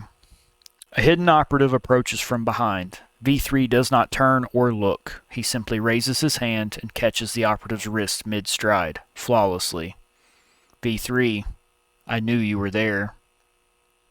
House Varn Assessment. Physician Scholar 12. Muscle adaptation surpassing genomic expectations. Operative 1. Shadow Pursuit emerging earlier than projected. Elder Varn. He will walk the night. Train him for the field. Final note from Operative 1. He learns quickly, faster than safe. His instincts sharpen with each lesson, but his discipline grows only in moments of pain. We must push him harder before the progenitor's next pulse arrives. End of training log. House Varn Training Log, Expression Phase 3. Subject V3, Christian Moraru. Location, Chamber 10, the Quiet Vein. Focus, instinct suppression and cold body stealth. The Quiet Vein. The Quiet Vein is a circular basalt chamber designed to train disappearance rather than movement. Temperature 1 degree Celsius. Airflow is randomized. No visible light. Detection occurs only through pressure-sensitive infrared that registers presence as halos on the floor. This chamber tests an inheritor's ability to suppress heat, instinct, and presence itself. Trial 1. Cold body resonance stabilization. Objective: lower core temperature without losing consciousness. V3 sits barefoot on basalt. Breath curls in cold air. Operative 1. Slow your pulse. Let the blood quiet itself. Heat is human. Cold is ours. Core temperature progression: 31.2 degrees Celsius to 30.4 degrees Celsius to 29.8 degrees Celsius to 29.3 degrees Celsius. Most inheritors black out at this stage. V3 remains conscious. V3. The cold feels like memory. Trial 2. Instinct suppression. A metal sphere containing fresh animal heart tissue is rolled toward V3. The scent provokes a predatory reflex. Pulse spike, jaw shift, fingers curling. Operative 1. If you move, you fail. If you desire, you fail. If you want, you fail. V3 trembles violently, but does not move. Breath forced out in a long shudder. Pulse drops. Operative 1's note: instinct suppression, acceptable. Trial 3. Cold body stealth, shadow skin. Objective: mask thermal signature, heart rate, and breath to become undetectable. Operative 6 activates the detection grid. Infrared halos appear with each step. Operative 6. Erase yourself. V3 slows his breath, heart rate dips. Infrared halo fades, then vanishes entirely. For 13 seconds, V3 leaves no thermal trace. Upon reappearance, sweat has frozen on his skin. Blood trickles from one nostril. Operative 1. You almost crossed the veil. V3. I felt nothing. Operative 1. Good. Remember that feeling. The failure. Final task. Cross the hall without triggering sensors. V3 takes a step, then falters. Instinct overwhelms him. Pupils widen, jaw clicks, breath becomes shallow. He drops to all fours, slipping toward feral posture. Operative 1 intervenes with a neck hold. Operative 1. Look at me. V3. I can't feel where my mind ends. Operative 1. Then feel where your blood begins. Episode ends after severe tremors. V3 is left exhausted. House Varn Assessment. Physician Scholar 12. Shadow skin in Phase 2 is unprecedented. Neural strain severe. Operative 6. He draws from instincts older than understanding. Elder Varn. Continue. Even if he breaks, what emerges will be useful. V3 leaves on unsteady feet, eyes dilated as if sensing something distant. Final note from Operative 1. Instinct bows to him only when forced. The beast waits for weakness. We have made him stronger, but also more fragile. Without control, this strength will tear him apart. End of training log. Shadow Concord Internal Briefing Dossier, prepared by Dr. Silas Keller. Classification: Black Vault, Luminal Access Only. Subject: Analysis of House Drathe's Silent Seat Summaries. This briefing concerns the 23 closing summaries delivered by House Drathe since the formation of the Shadow Concord. Each summary is brief, metaphorical, and given without explanation. Despite this, the accuracy of their predictions is consistently above 80%. After reviewing all available material, I am forced to conclude that House Drathe does not believe they are predicting events. They believe they are remembering them. This document outlines the most critical Drathe summaries, their correlations with known events, and the implications for the ongoing resonance crisis. Drathe Summary Number 4. Your operatives have not failed. The cycle has shifted its center. This was delivered shortly after House Varn reported failure to extract 2 resonance survivors from Romania. At the time, no one understood what Drathe meant by cycle. Days later, our long-range detectors recorded the first mother tongue frequency pulse. Drathe somehow sensed resonance variations before any of our scientific instruments recorded them.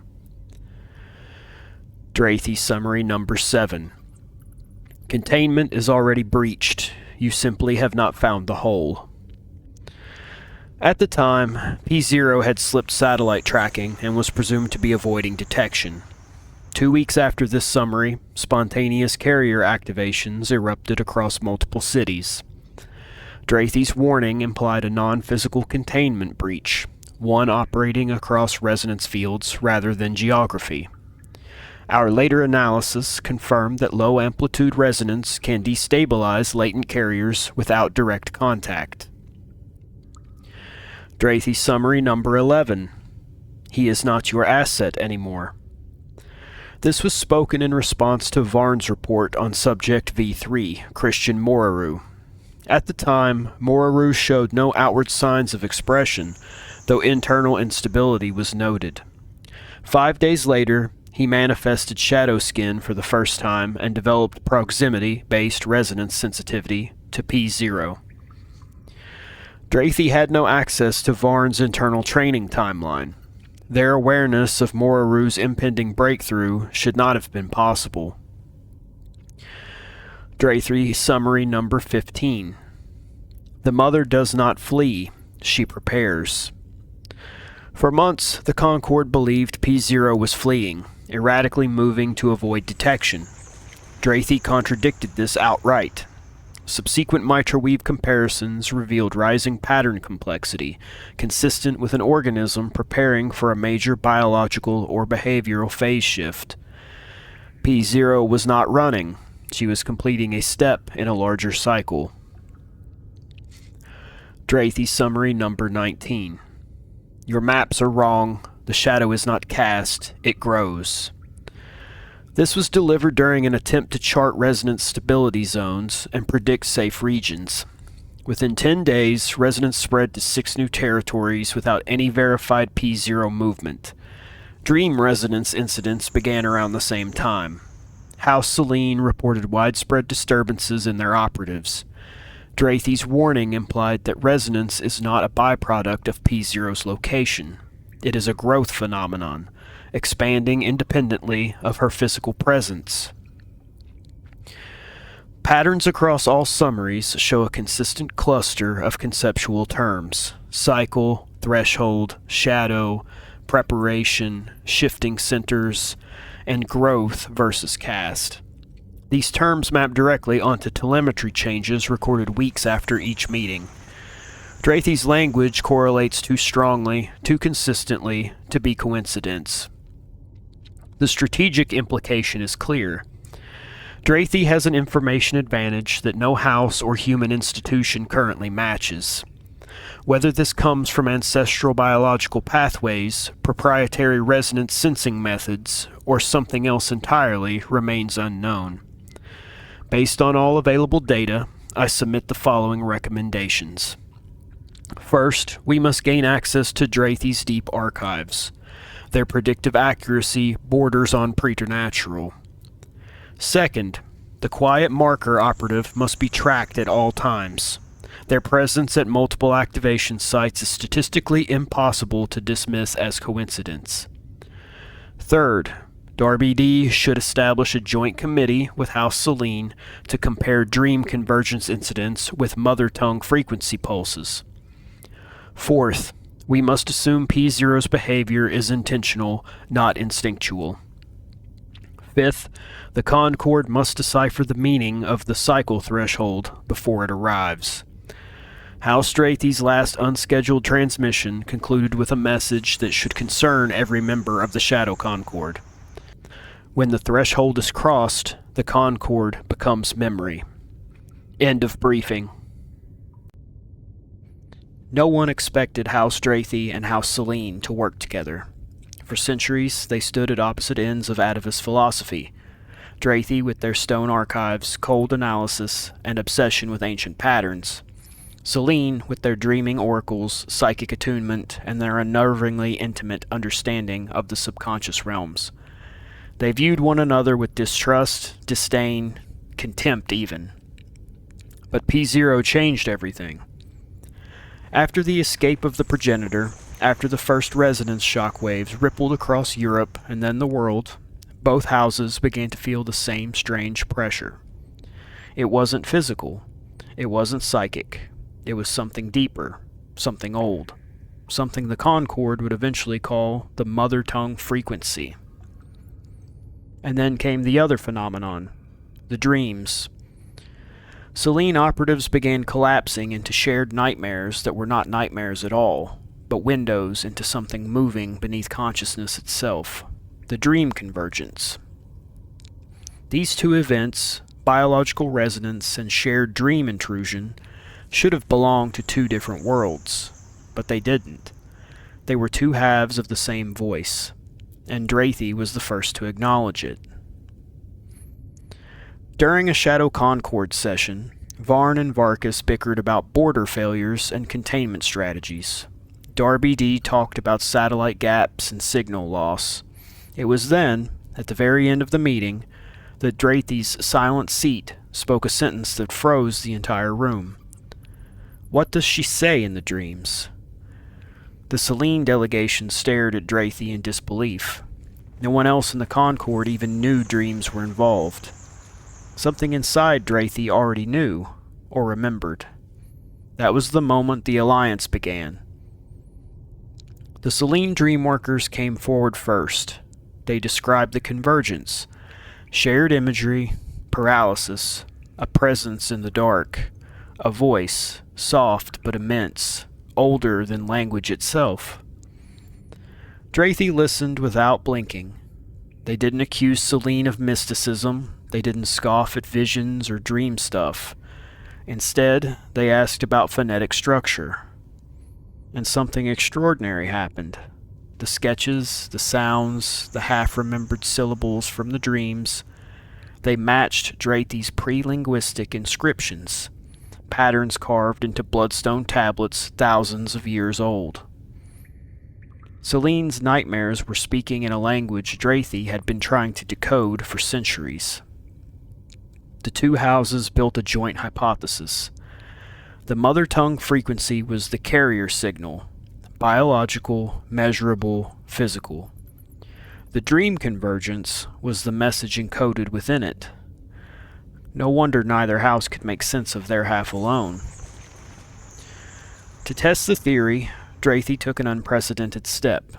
They invited Celine into one of their most sacred sites.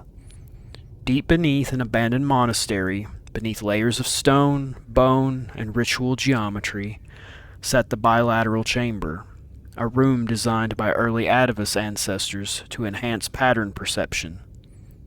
The Celine dreamworkers entered the chamber and lay down inside its mineral rings. Drathi tuned low-amplitude resonance through concealed channels. For 3 hours, the chamber was silent. Then the Celine dreamworkers began whispering in unison. Not in Romanian, or Greek, or Arabic, or any modern language, but in something older, wet, heavy, a tongue shaped before humanity existed. Drathi recognized the structure immediately. It matched the deepest levels of their mother tongue tablets. The dreamworkers repeated a phrase, a fragment translated only roughly. She gathers the lost pieces. It was the first direct message attributed to P0. The next discovery came by accident. After waking from the chamber's dream trance, a Celine operative began sketching. Her hand moved before her thoughts did, drawing symbols she had never seen before. Drathi recoiled. The glyphs were identical to carvings found on the earliest Atavus burial stones, symbols believed to mark activation sites for pre-classical carriers. Celine had never studied Drathi's archives. She had no way of knowing any of this. Drathi called the phenomenon the mnemonic bloom, ancestral memory bleeding into waking consciousness through the dream convergence channel. It meant P0 wasn't merely stirring carriers. She was transmitting memory. Not metaphor, not hallucination, memory. Together, Drathi and Celine began assembling a larger picture, one far more ominous than anything the Concord imagined. The frequency was rising. The dreams were synchronizing. The mnemonic bloom was spreading. P0's influence no longer required proximity. When the two houses compared their data, they reached the same conclusion. The world was approaching a cycle threshold. Drathi described it mathematically, a topological shift in the global carrier network. Celine described it emotionally, the night of returning memory. Both descriptions pointed to the same outcome. A moment where Atavus expression would stop being an individual event and become environmental. A moment where the boundary between Atavus and human would begin to dissolve. A moment where P0's message would no longer be transmitted, but fully understood.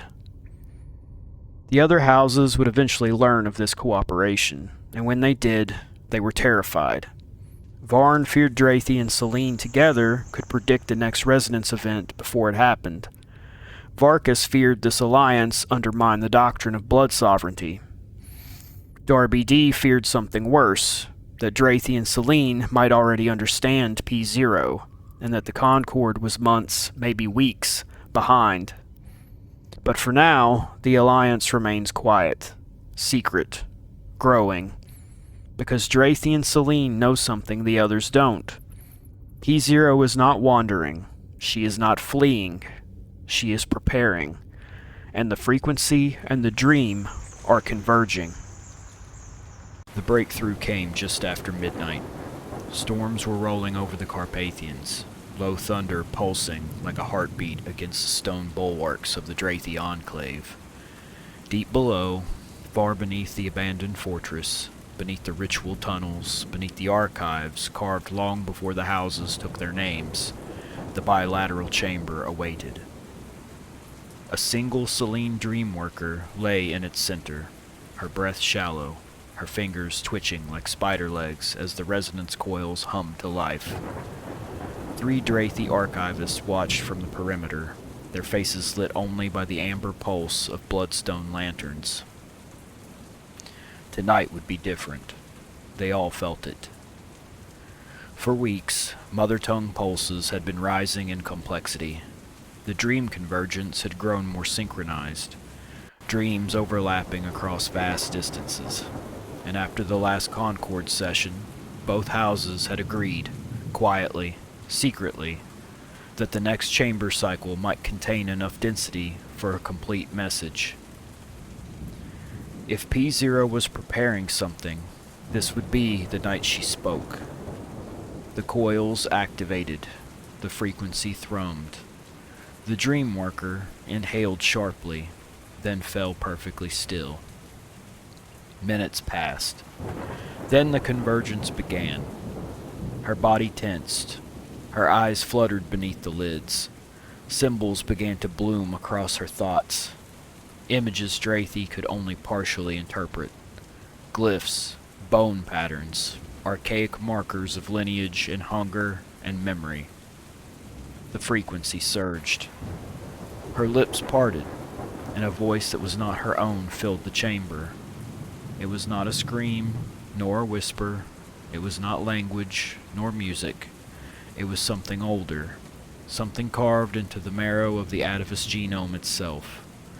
A single, sustained sequence of pre-linguistic phonemes spilled from her throat, resonant and impossibly structured. The same structure Drathie had spent 2 centuries cataloging, but never fully decoding. The archivists scrambled, overlaying the sound with their matrices. Every glyph, every fossil, every primary inscription. The entire history of their house strained to meet this single utterance. Finally, the patterns aligned. A full message. A complete unit of the mother tongue. The dreamworker's voice collapsed into silence. The coils powered down. The room went still, as though afraid to breathe. The Drathie archivists stared at one another, pale and shaking. They played the recording back, slow, careful, one syllable at a time. The translation, imperfect but undeniable, emerged from the convergence of Celine's intuition and Drathie's ancestral mathematics. The first complete mother tongue message from P0. I am gathering the scattered blood. The lost shall hear. The broken shall open. All lines will return to the origin. The archivists went silent. The Celine dreamworker slowly woke. Tears streamed down her face. She was calling to me, she whispered. Not just to me, to all of us. It's not a threat. Drathie's lead archivist shook his head. It doesn't matter if it's a threat, he said quietly. It's a promise. Outside, thunder rolled again, closer this time. The progenitor hadn't just spoken. She had announced what came next. The cycle threshold was no longer theory. It was coming. And now the houses knew the truth. P0 wasn't reawakening. She was summoning. Private Diary of Raina Sorrel. House Celine, Dream Grade Operative 3. Not for transmission. Not for Concord review. Entry marked September 14th, 2026, 3:27 CET. I woke 3 hours ago, but I still feel her inside my head. The archivists left me alone after the translation. They're afraid of me now. They try to hide it behind their stone faces and ritual precision, but I can taste their fear in the air.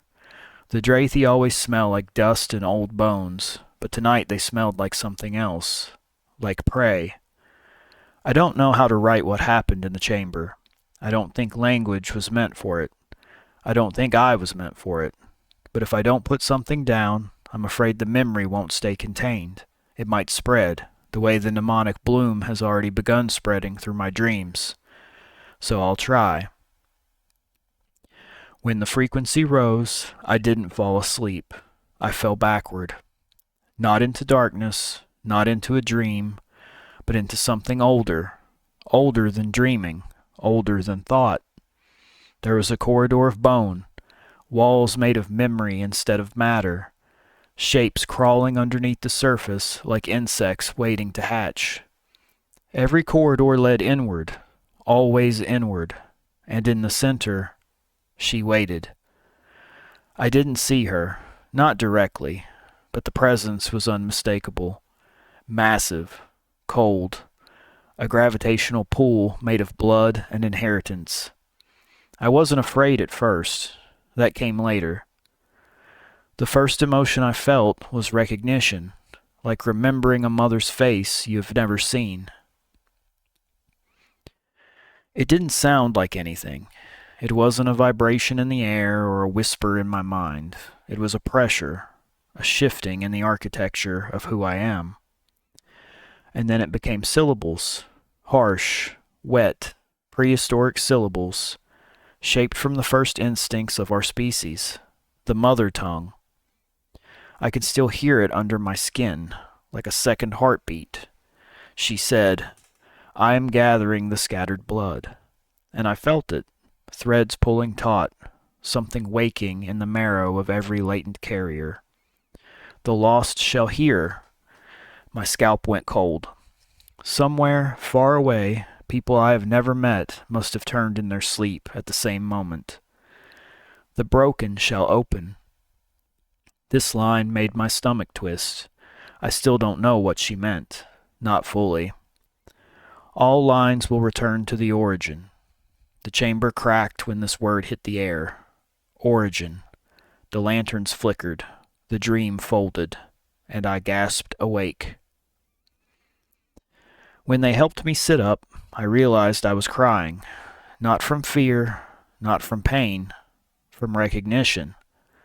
It felt like part of me had been missing my entire life, and she had just called it home. And now I can't stop feeling that pull. In the corner of my vision, I keep seeing flickers, shapes with elongated jaws, pale eyes, shadows with teeth, early Atavus forms, maybe, or the memory of them. I don't know. But I know this. The message wasn't meant for Drathie. It wasn't meant for the Concord. It wasn't meant to be analyzed or dissected. It was meant to be heard. By us. By the blood. By every carrier tethered to her through time. By me. I should feel terrified. I should feel violated. But I don't. I feel chosen. Aligned. Pulled toward something I don't have words for. And that's what terrifies me. I can feel her watching even now, somewhere behind my eyes. A warmth, a gravity, an inevitability. I think the others will feel it soon. I think the threshold isn't coming. I think it's already here. And I think we crossed it last night without realizing. I should sleep, but she's in my dreams, and I'm afraid if I go back, I won't wake. Not as myself. Not entirely. R.S. Raina didn't go back to the bilateral chamber at all that week. House Celine wanted to rest her. House Drathie wanted to study her. Darby D wanted to monitor her neurophysiology. But none of them understood the real situation. The mother tongue message had not ended when Raina left the chamber. It had only begun. For 3 days she endured flashes, static in her vision, peripheral figures that vanished when she turned, the metallic taste of ancient blood every time she swallowed. Mnemonic bloom symbols appeared on notes she didn't remember writing, on the walls of her room, on the insides of her eyelids. But the dreams remained quiet, too quiet. Celine watchers recorded that silence as progress. Drathie archivists recorded it as pattern recession. Darby D wrote it off as exhaustion. Raina knew better. This was the silence before breath, before speech, before the next message. And it came on the 4th night. She was awake when it began, fully awake, reading over a Celine resonance log by lantern light. The room stilled. No sound, no hum from the lights, no wind against the window. Then the darkness behind her eyelids brightened, a reverse of normal vision, as though the dream were surfacing underneath reality.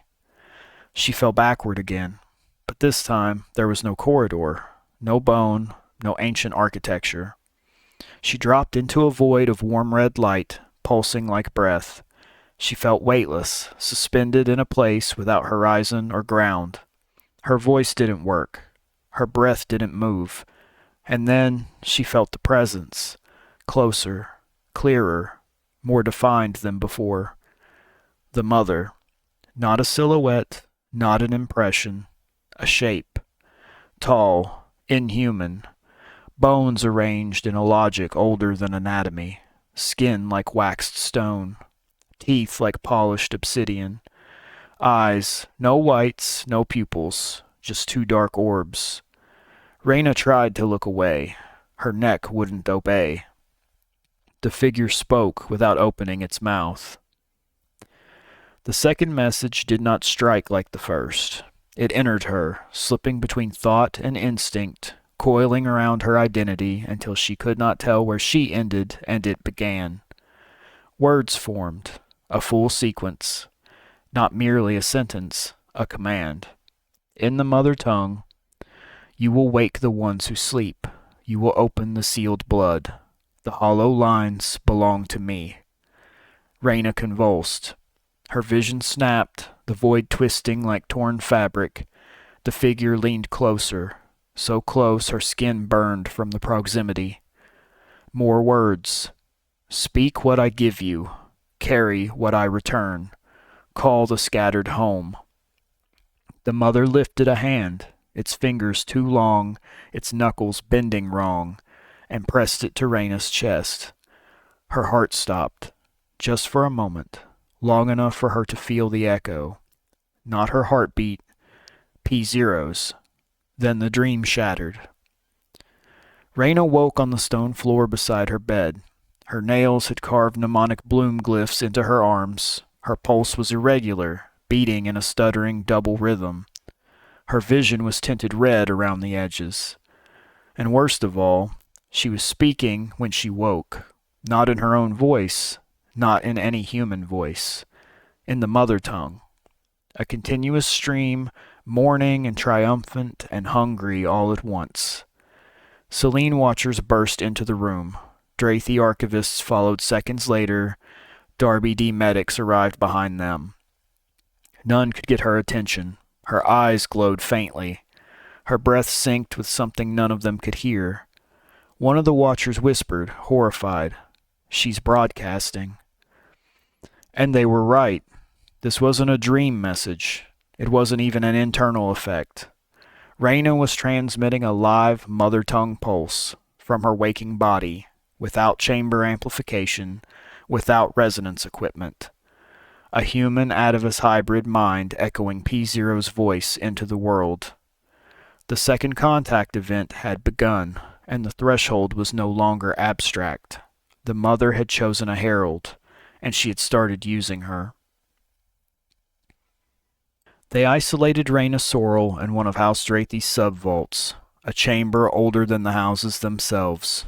No windows, no lanterns, just mineral walls pulsing faintly with inherited resonance, a place meant for quiet observation of dormant horrors. She was sedated, bound, monitored by the best Selene watchers, the sternest Drathi archivists, and 2 Darby D neurospecialists working around the clock. None of them understood what was happening to her. None of them had the language. She had become loud, too loud.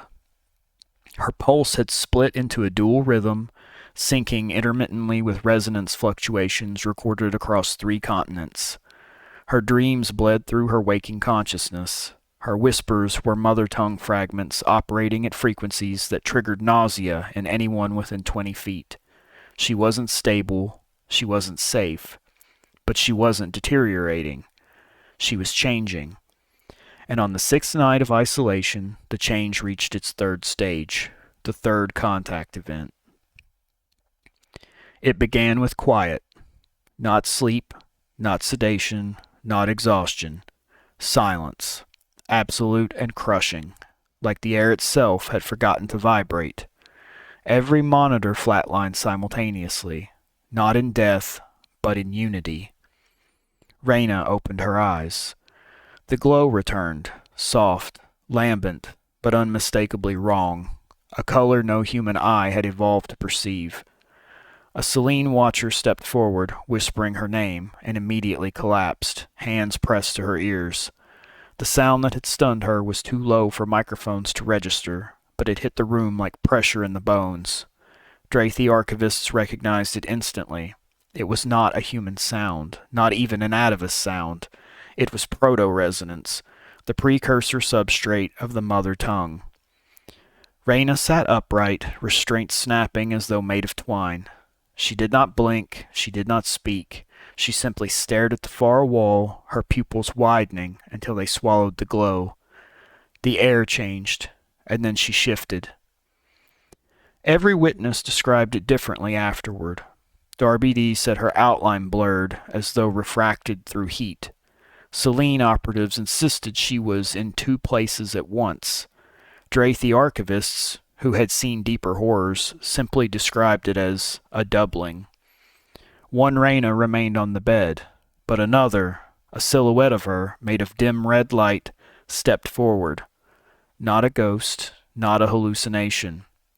A resonance projection. A dream body imposed into the waking world. How Selene had theorized such a thing. Drathi had denied its possibility. P0 made it real. The projection turned toward the watchers, and it spoke. Not through Reyna's mouth, but through the room itself. The walls vibrated. The stone carried the sound. Every bone and every witness hummed with the message. The third mother tongue sequence. A complete, structured, intentional message. The cracks are open.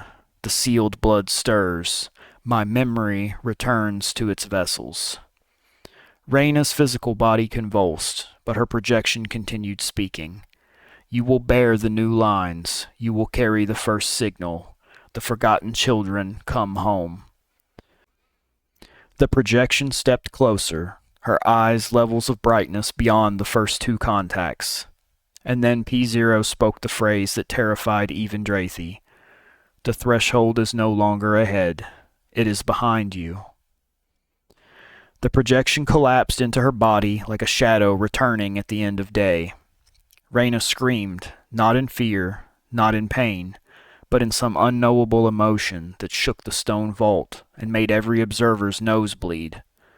Her voice split again, two tones layered over each other.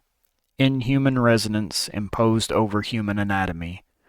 She drew breath, shaking, trembling, eyes burning with pale light, and she whispered, in her own voice this time.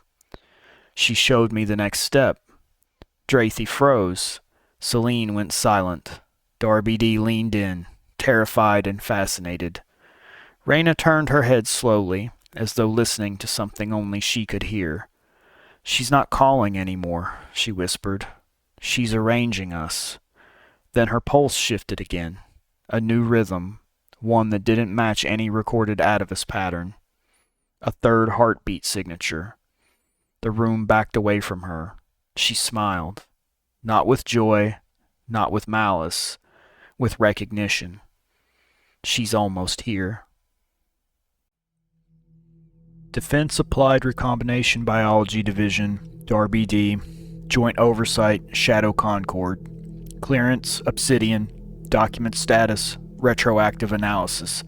Date, 19th of June, 2026. Origin, Genomic Anomalies Review Committee. Title, Addendum 7C, Post Borealis Genomic Anomaly Review, Quiet Marker.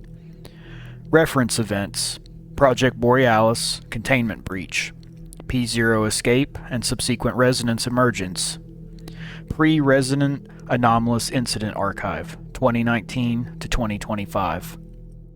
Executive Summary. This addendum documents the identification of a previously unrecognized atavistic carrier phenotype revealed through post-Borealis retrospective analysis. The phenotype was not detected prior to Project Borealis. It could not have been. Its existence was inferred only after the emergence of resonance following the escape of P0, when earlier anomalous incidents, previously dismissed or misclassified, became contextually legible. The phenotype has been provisionally designated Quiet Marker, QMKR. Background. Prior to the Project Borealis containment breach, Darby D screening protocols operated under the assumption that atavistic activation was gradual, latent carriers exhibited detectable prodromal indicators, absence of resonance equated to absence of risk. These assumptions were invalidated following Borealis. Post-escape resonance modeling demonstrated that atavistic expression can exist in a fully suppressed state, undetectable by pre-Borealis methodologies. This realization prompted a full re-examination of the pre-resonant anomalous incident archive, 2019 to 2025. Pre-resonant incident reclassification. Between 2019 and early 2025, Darby D logged multiple isolated anomalies involving individuals cleared as non-carriers or benign latent carriers. At the time, these incidents were classified as psychological decompensation, environmental stress reactions, instrumentation error, statistical outliers. They were not designated resonance events. They could not have been. Following Borealis, 9 of these incidents were re-examined due to structural similarities observed in post-resonance failures. In 4 cases, individuals previously cleared by all available screening protocols were later identified as activation focal points, not peripheral casualties. Retrospective genomic analysis. Using Borealis-era microweave modeling and revised mitochondrial coherence mapping, analysts identified a shared anomaly across the reclassified cases. Key features included exceptionally stable mitochondrial regulation, complete suppression of predatory phenotype expression, absence of resonance bleed signatures, epigenetic structures consistent with active inhibition, not dormancy. The suppression mechanism exhibited lattice-like coherence, self-maintaining, and energy-dependent. Analyst note: this isn't inactivity, it is restraint. Failure mode identification.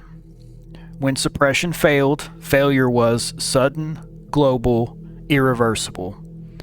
There was no evidence of gradual activation, hunger phase, psychological fragmentation. All atavistic traits manifested simultaneously. This failure pattern does not correspond to any previously documented carrier class. The committee formally designated the event catastrophic unquieting. Post-activation characteristics. Post-unquieting subjects demonstrated immediate situational awareness, high executive function, controlled predatory behavior, tactical decision-making under stress. Notably absent were panic responses, identity confusion, emotional distress. Field reports consistently note, quiet marker subjects do not awaken, they resume. Relationship to P0 and resonance. Quiet markers are not dependent on resonance for activation. However, resonance fields associated with P0 destabilize suppression mechanisms at significantly greater distances than observed in standard carriers. Hypothesis, unconfirmed. Quiet markers may represent a phylogenetically older expression state, adapted for prolonged concealment within non-atavistic populations. Resonance does not create the condition, it removes the margin of safety. Operational implications. 1. Pre-Borealis clearance records are no longer reliable indicators of non-atavistic status. 2. Quiet marker identification is currently possible only through post-activation analysis. 3. Long-term observation protocols must assume silent carriers. 4. Borealis escalation models must account for non-signaling activation vectors. Final note entered into record. The absence of noise was misread as safety. It was concealment under ideal conditions. End of Addendum 7C. Defense Applied Recombination Biology Division, Darby D. Joint Oversight, Shadow Concord, Clearance, Obsidian, Document Status, Crisis Synthesis. Date, 2nd of October, 2026. Distribution, Restricted. Leadership, Contingency Planning. Title: Containment Failure Brief, Global Atavistic Escalation, Resonance and Quiet Marker Unquieting. Reference Events: P0 Escape, January 2026. Initial Resonance Manifestation, Romania Resonance Event, Global Quiet Marker Unquieting Cascade. Executive Overview. This brief addresses the irreversible escalation of atavistic expression events following sustained resonance exposure and widespread quiet marker failure. What began as isolated, containable anomalies has transitioned into a distributed, self-propagating crisis. Containment is no longer a matter of secrecy. It is now a matter of crowd dynamics, information velocity, and mass psychological destabilization. Phase 1. Resonance Emergence, January to February 2026. Following the escape of P0, resonance manifested as a low-level, non-local field effect. Initial impacts included elevated activation rates among known carriers, increased severity of post-activation phenotypes, breakdown of suppression mechanisms in high-proximity zones. At this stage, events remained geographically clustered, field teams successfully enforced silence, public explanations remained effective. Darby D. assessed the situation as manageable. This assessment was incorrect. Phase 2. Quiet Marker Unquieting, March through May 2026. The first quiet marker unquietings occurred outside known carrier populations. Key characteristics: no prodromal indicators, no prior flags, no predictive behavioral markers, full expression within minutes. These events occurred in civilian environments, transit hubs, workplaces, and private residences. Subjects previously cleared as non-carriers began manifesting advanced atavistic phenotypes, often exceeding baseline carriers in control and efficiency. The assumption that atavistic risk could be screened out collapsed. Phase 3. Containment Saturation, June through July 2026. By mid-2026, incident frequency exceeded containment capacity. Key failures included insufficient response teams, delayed interdiction windows, jurisdictional conflicts, competing national secrecy frameworks. Civilian footage began circulating faster than takedowns could occur. Independent analysts correlated incidents across borders. Language patterns stabilized across platforms. The internet did not reveal the phenomenon, it pattern matched it. Phase 4. Pandemic Level Expression, August 2026. Atavistic expression events reached pandemic scale frequency. Characteristics included multi-city activation clusters, secondary activation via proximity stress, copycat violence driven by misinformation, vigilante responses against suspected carriers, collateral deaths unrelated to actual Atavus expression.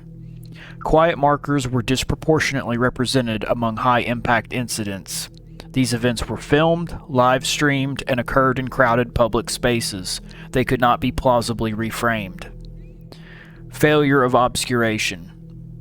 Suppression mechanisms failed due to volume of recordings, mirrored uploads, encrypted dissemination, civilian forensic analysis, emergency responder leaks.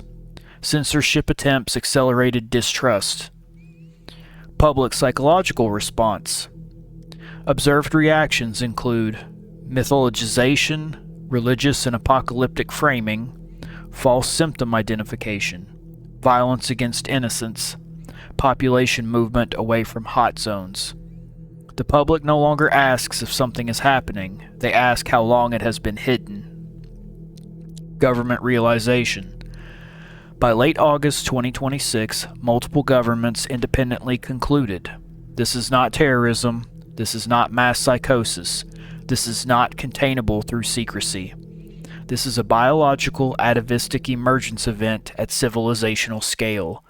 Coordination transitioned from covert influence to emergency stabilization. The era of denial ended by exhaustion. Concluding assessment. Resonance created the conditions, quiet markers supplied the acceleration. The internet removed the lid. This is not an invasion, it is a reappearance. Final entry. We did not fail to contain it. We succeeded for as long as physics, biology, and human communication allowed. End of brief. House Varn internal circular. Distribution, inner coils only. Clearance, blood seeded. Date, 11th September 2026. Archive status, sealed. Unauthorized duplication prohibited. Subject, on the end of veil conditions. We write this without embellishment. The veil is no longer intact. This is not a failure of secrecy, nor a lapse in discipline, nor the consequence of any single breach. It is the predictable outcome of scale exceeding tradition. What we face is not exposure, it is saturation. Historical context for the record. The houses have survived empires, inquisitions, industrialization, and global war. We survived because the population was slow, communication was localized, records decayed, fear fragmented narratives. We were never invisible. We were unconfirmable. Those conditions no longer apply. Current state. Resonance has altered the operating environment permanently. Quiet marker unquietings have introduced a variable we did not cultivate and cannot fully predict. Atavistic expression now occurs in public, on camera, without warning, at a frequency that resists narrative suppression. The human world is no longer blind. It is watching in real time. On Darby D and government partners. The agencies believe this is a crisis of governance. They are mistaken. Governments fail when belief collapses. We fail when pattern control collapses. The internet has become a hostile archive. It remembers, it correlates, it mirrors, it does not forget. No denial lattice can erase millions of witnesses comparing notes. On quiet markers. Quiet markers represent a structural shock. They were not bred, they were not trained, they were not sworn. They do not belong to us. Their emergence confirms what some denied. The old blood learned to hide without permission. Quiet markers do not seek houses. They do not wait for instruction. They resume. Strategic admission. The era of absolute concealment has ended. This does not mean extinction. It does not mean surrender. It does not mean revelation on human terms. It means adaptation under exposure. The question is no longer how do we stay hidden. The question is, who do we allow to define what we are? Directives, effective immediately. 1. Cease reliance on veil-only protocols. Assume observation in all engagements. 2. Discontinue quiet marker recruitment attempts. Unauthorized control efforts will be sanctioned. 3. Preserve lineage archives. Public history will be rewritten. Our history must not be. 4. Prepare for declarative containment models. Some truths may require framing rather than denial.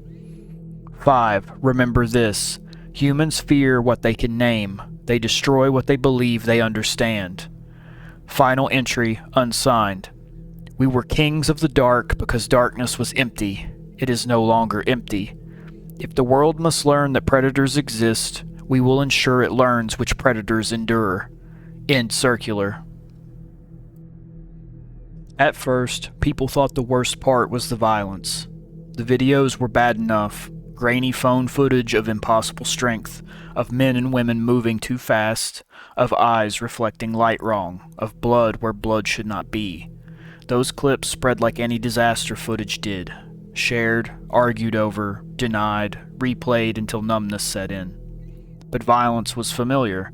Humanity knew how to process violence. What broke the world came later. It started with documents. Not manifestos, not threats, internal memos. They appeared on forums, then mirrors, then everywhere at once. Dry, precise language stripped of drama. They spoke of houses, of lineage, of veils, of protocols that did not read like the improvisations of a new crisis, but like maintenance routines for something very old. People noticed the dates first. Centuries appeared casually in the margins, references to previous concealment cycles, to industrial era adjustments, to pre-national governance conditions. No one bragged, no one explained. The authors wrote as if continuity itself were mundane. The question changed overnight. It was no longer what is happening. It became how long has this been happening? Historians were the first to feel the chill. They began cross-referencing instinctively, almost compulsively. Trial records, unexplained disappearances, noble bloodlines that ended too cleanly, treaties that collapsed for reasons never fully explained. Patterns emerged that could not be unseen. Names reappeared across centuries like fingerprints. Symbols once dismissed as folklore now read like administrative marks. Folklore itself began to rot under scrutiny.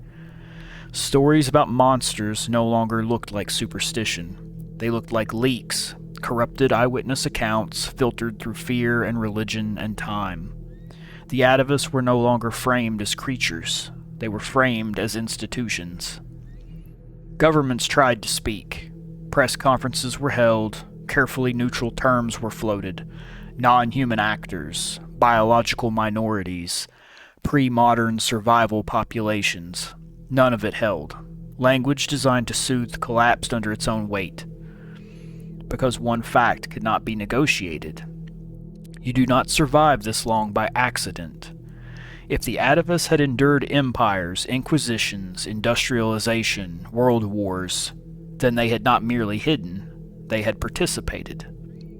The implication detonated trust everywhere at once. People did not just lose faith in governments, they lost faith in history itself. Wars were reinterpreted, leaders reassessed, entire national myths curdled as the idea took hold that humanity had never been alone in steering its fate.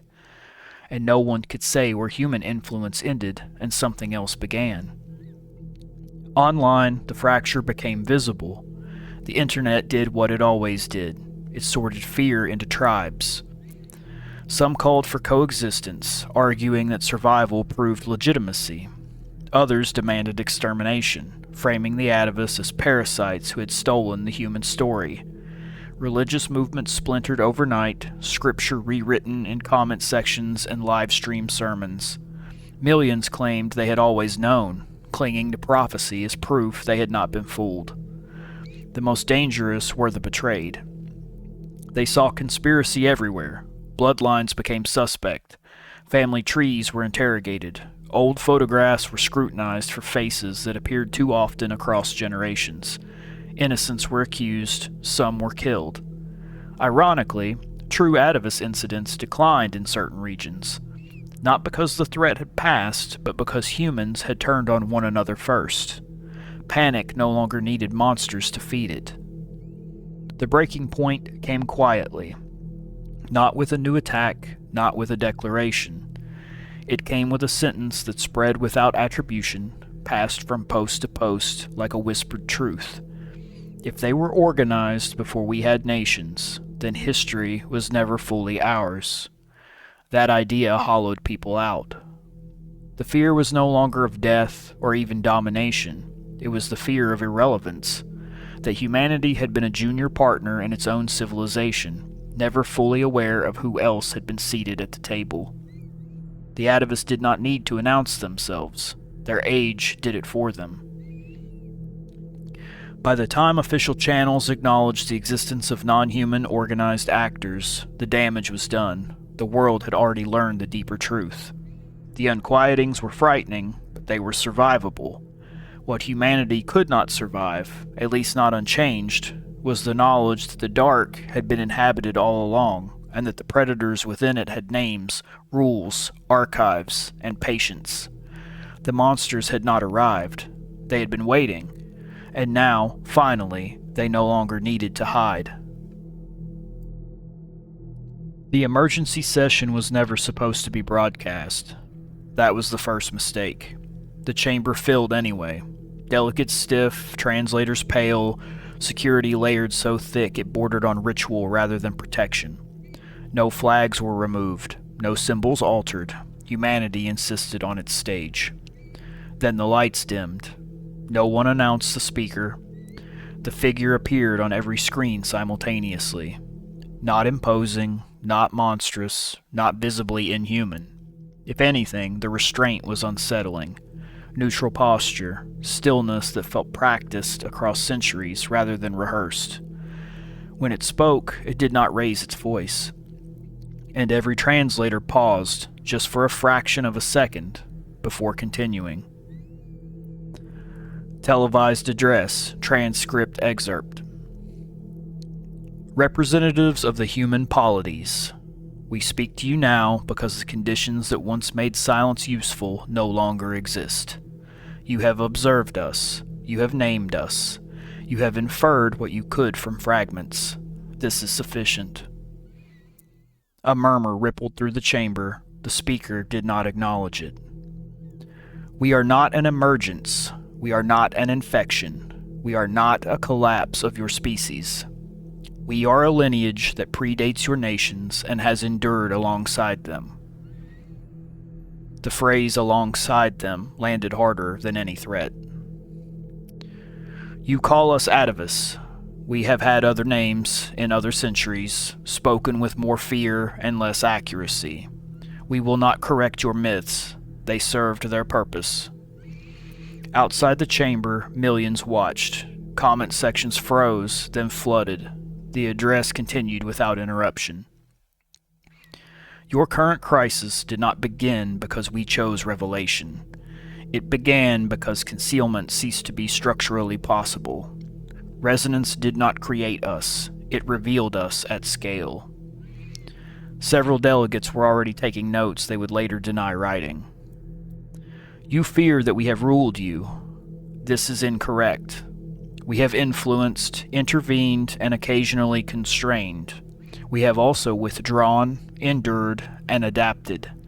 Your history is yours. It is simply not yours alone.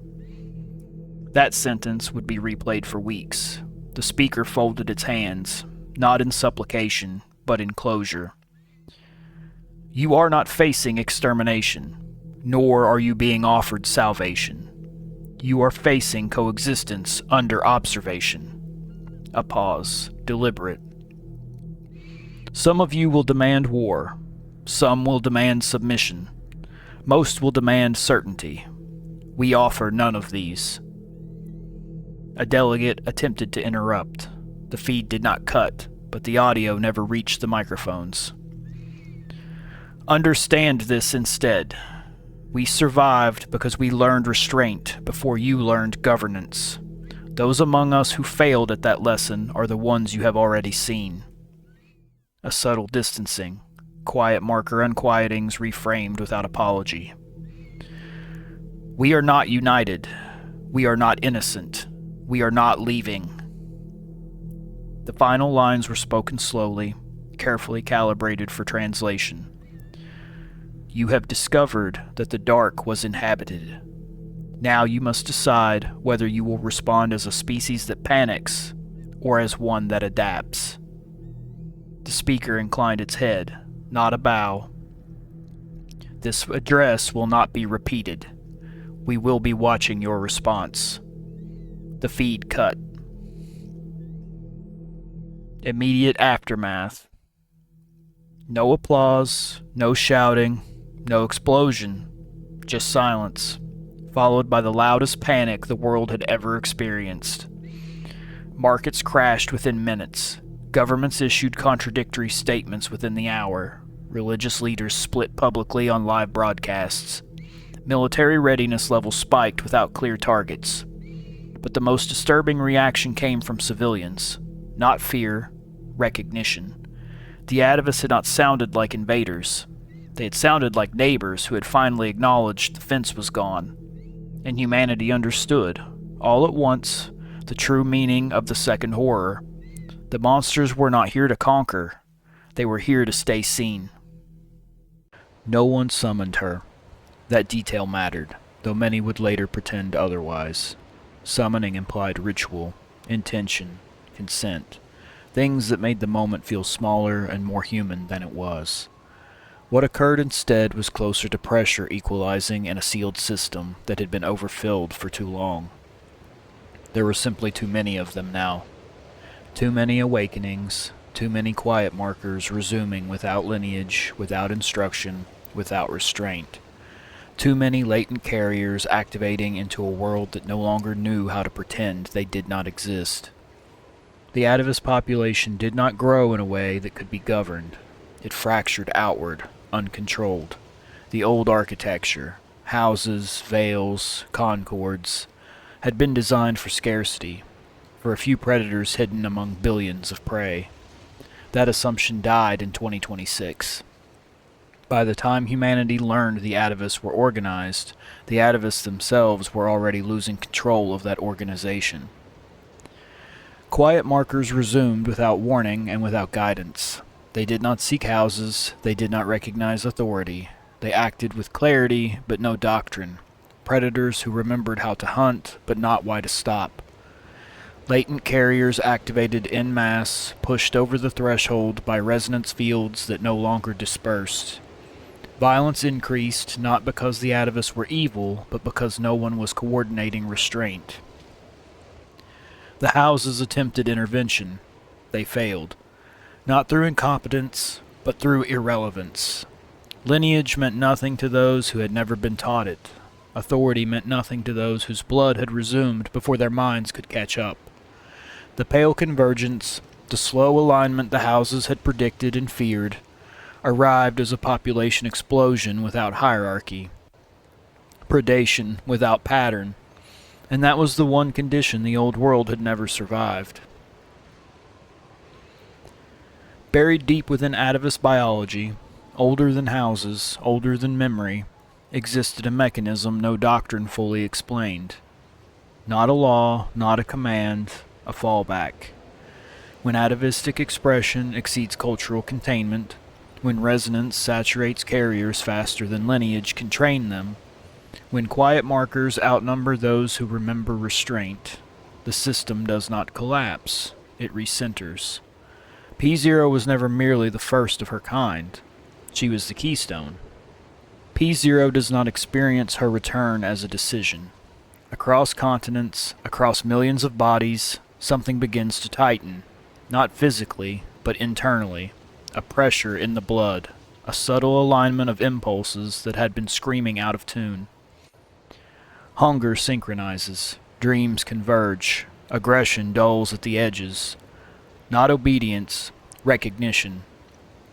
For the first time since her escape, P0 feels the full weight of what she is carrying. Countless atavistic impulses colliding without structure, quiet markers resuming violently because no one taught them how not to. Children killing because no one taught them why restraint mattered. This was the scenario she was designed to prevent. Containment had delayed it, secrecy had slowed it, delegation had postponed it, but nothing had stopped it. There was only one remaining stabilizer: presence. The houses feel it first. Across safe houses, archives, subterranean halls, senior Atavus experience a sudden biological quiet, as if a background hum has been muted. Resonance noise dampens, instinctive aggression recedes. Some fall to their knees without knowing why. They do not speak her name. They do not need to. Darby D instruments register it hours later. Resonance fields stop expanding and begin collapsing inward, reorganizing instead of amplifying. Activation curves flatten, not because awakenings cease, but because chaos is being overridden. The pale convergence stops being explosive. It becomes coherent. And somewhere, no one can agree where at first, P0 steps back into the world. Not as a broadcast, not as a symbol, as a body. She appears in daylight. That detail alone will haunt humanity.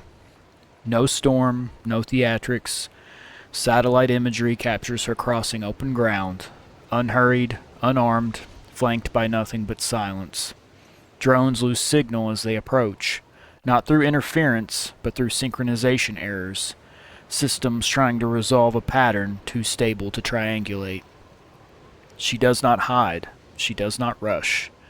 By the time the first human authority reaches her, an armored convoy stalled at a distance no one can explain, everyone involved already knows something fundamental has shifted. Weapons are raised. They feel ridiculous. The officer who steps forward is not brave enough to be heroic, nor frightened enough to flee. He is exhausted, hollowed out by months of chaos and a certainty that whatever rules once governed this world are already broken. Identify yourself, he says, because protocol still exists even when belief does not. P0 looks at him, not through him, not above him, at him. When she speaks, it is aloud, not into minds, not through resonance, but through air and sound. I have already been identified, she says. Her voice is calm, not commanding, not maternal, certain. You call me P0, she continues. That designation is acceptable. Every recorder in range captures the words. Every analyst will later agree on the same unsettling detail. She sounds like someone who has been answering this question for a very long time. I did not come to rule you, P0 says, before anyone can ask the question forming in every human mind. I did not come to conquer you. She gestures, not dramatically, but precisely, toward the horizon, where resonance once burned unchecked. I came because my absence became lethal. The officer swallows. What do you want? He asks. P0 considers this. I want my kind to survive exposure, she answers. And I want yours to survive us. There is no threat in the statement. That is what makes it unbearable. Humanity will later argue endlessly about what P0 is. Queen, Overmind, God, Controller, all of it wrong. P0 is not ruling the Atavus. She is preventing collapse. And that is the moment, standing in front of a creature that could have hidden but chose not to, when human authority understands the true shape of the future. Coexistence is no longer a political choice. It is a biological negotiation. And the progenitor has returned not to end the world, but to keep it from tearing itself apart. In the months after P0 returned, when the world stopped burning long enough for people to breathe again, the question surfaced everywhere at once. Not in protests, not in speeches, in quieter places, in closed hearings, in hospital rooms, in Darby D offices where no one slept anymore. It was never asked aloud at first. It was implied. Would any of this have happened if we had not dug her out of the ice? The initial consensus came quickly, because it had to. No. Resonance, the report said, was a contingent phenomenon.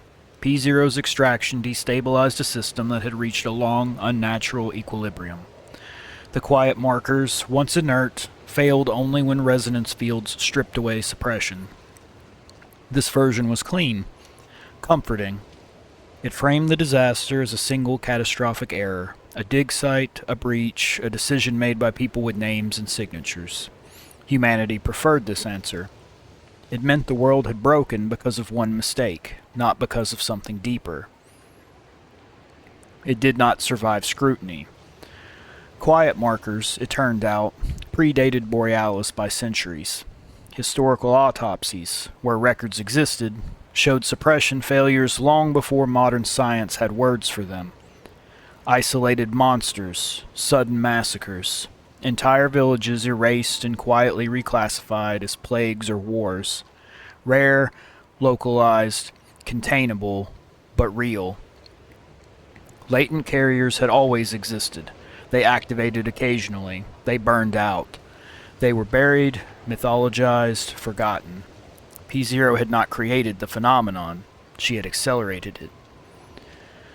The most unsettling analysis came from a place no one expected, from P0 herself. Not as a declaration, but as an answer to a question posed by someone who had lost too much to be afraid of her anymore. If we had not found you, they asked, would the world still have broken? P0 did not answer immediately. When she did, it was not absolute. Yes, she said. Later. The ice was not a prison, it was a pause. P0 had been isolated by chance, not design, a geological accident that removed a stabilizing node from a system that had adapted around her absence. For millennia, the Atavus compensated. They learned concealment, they built houses, they enforced restraint culturally instead of biologically. It worked until population, communication, and global interconnection reached a point where silence was no longer sustainable. Resonance was not caused by her excavation. It was caused by density. Too many carriers in too small a world. Too many quiet markers suppressing instincts they were never meant to suppress indefinitely. P0 did not trigger the collapse. She arrived just before it. Had she remained buried, quiet markers would still have resumed, slowly. Latent carriers would still have activated, quietly. The internet would still have pattern matched the truth. Human violence would still have found targets. There would have been no pale convergence. There would have been no stabilizing presence. Only fragmentation. Only extinction. Either of the Atavus or of the trust that held human civilization together. The ice did not save the world. It postponed the reckoning. So the question never truly goes away. It changes. Not, did we cause this, but, did we arrive too early or too late? Because the most disturbing possibility is this. The pale convergence was not an accident. It was a missed inevitability, forced into the open by modernity. And P0 was not the origin of the crisis. She was the only reason it did not end worse. The world did not break because humanity found the progenitor. It broke because humanity had finally built a world where she could no longer remain hidden. The world does not end. That disappoints many people. It does not burn, reset, or kneel before a single authority, human or otherwise. Instead, it does what it has always done after catastrophe. It reorganizes, unevenly, with resentment and ingenuity in equal measure. The Atavus did not replace humanity. They forced it to renegotiate reality. The first global shift is linguistic, not moral. Atavus are not granted citizenship in the human sense. They are classified as a non-human sapient lineage with conditional autonomy. This avoids granting rights that humans fear losing while preventing open extermination. In practice, Atavus communities operate under special jurisdiction zones. Crimes involving Atavus are adjudicated by hybrid courts. Feeding, predation, and movement are regulated, not banned. This arrangement satisfies no one completely, which is why it holds. Atavus no longer hide that they exist. They still hide where, how many, and how coordinated they are. Human surveillance improves, Atavus counter-surveillance evolves. The relationship becomes less predator-prey and more adversarial coexistence, like states that do not trust one another but cannot afford war. The houses do not disappear. They recede, from rulers to stabilizers, advisors, and sometimes saboteurs. The most profound change is not political, it is existential. Humanity no longer believes itself to be the sole intelligent agent shaping history. This creates a collapse in exceptionalism. A rise in fatalism in some cultures, a surge of humility in others.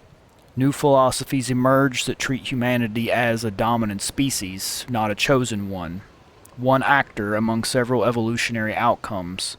This does not weaken civilization, it matures it. Religions do not vanish, they reinterpret.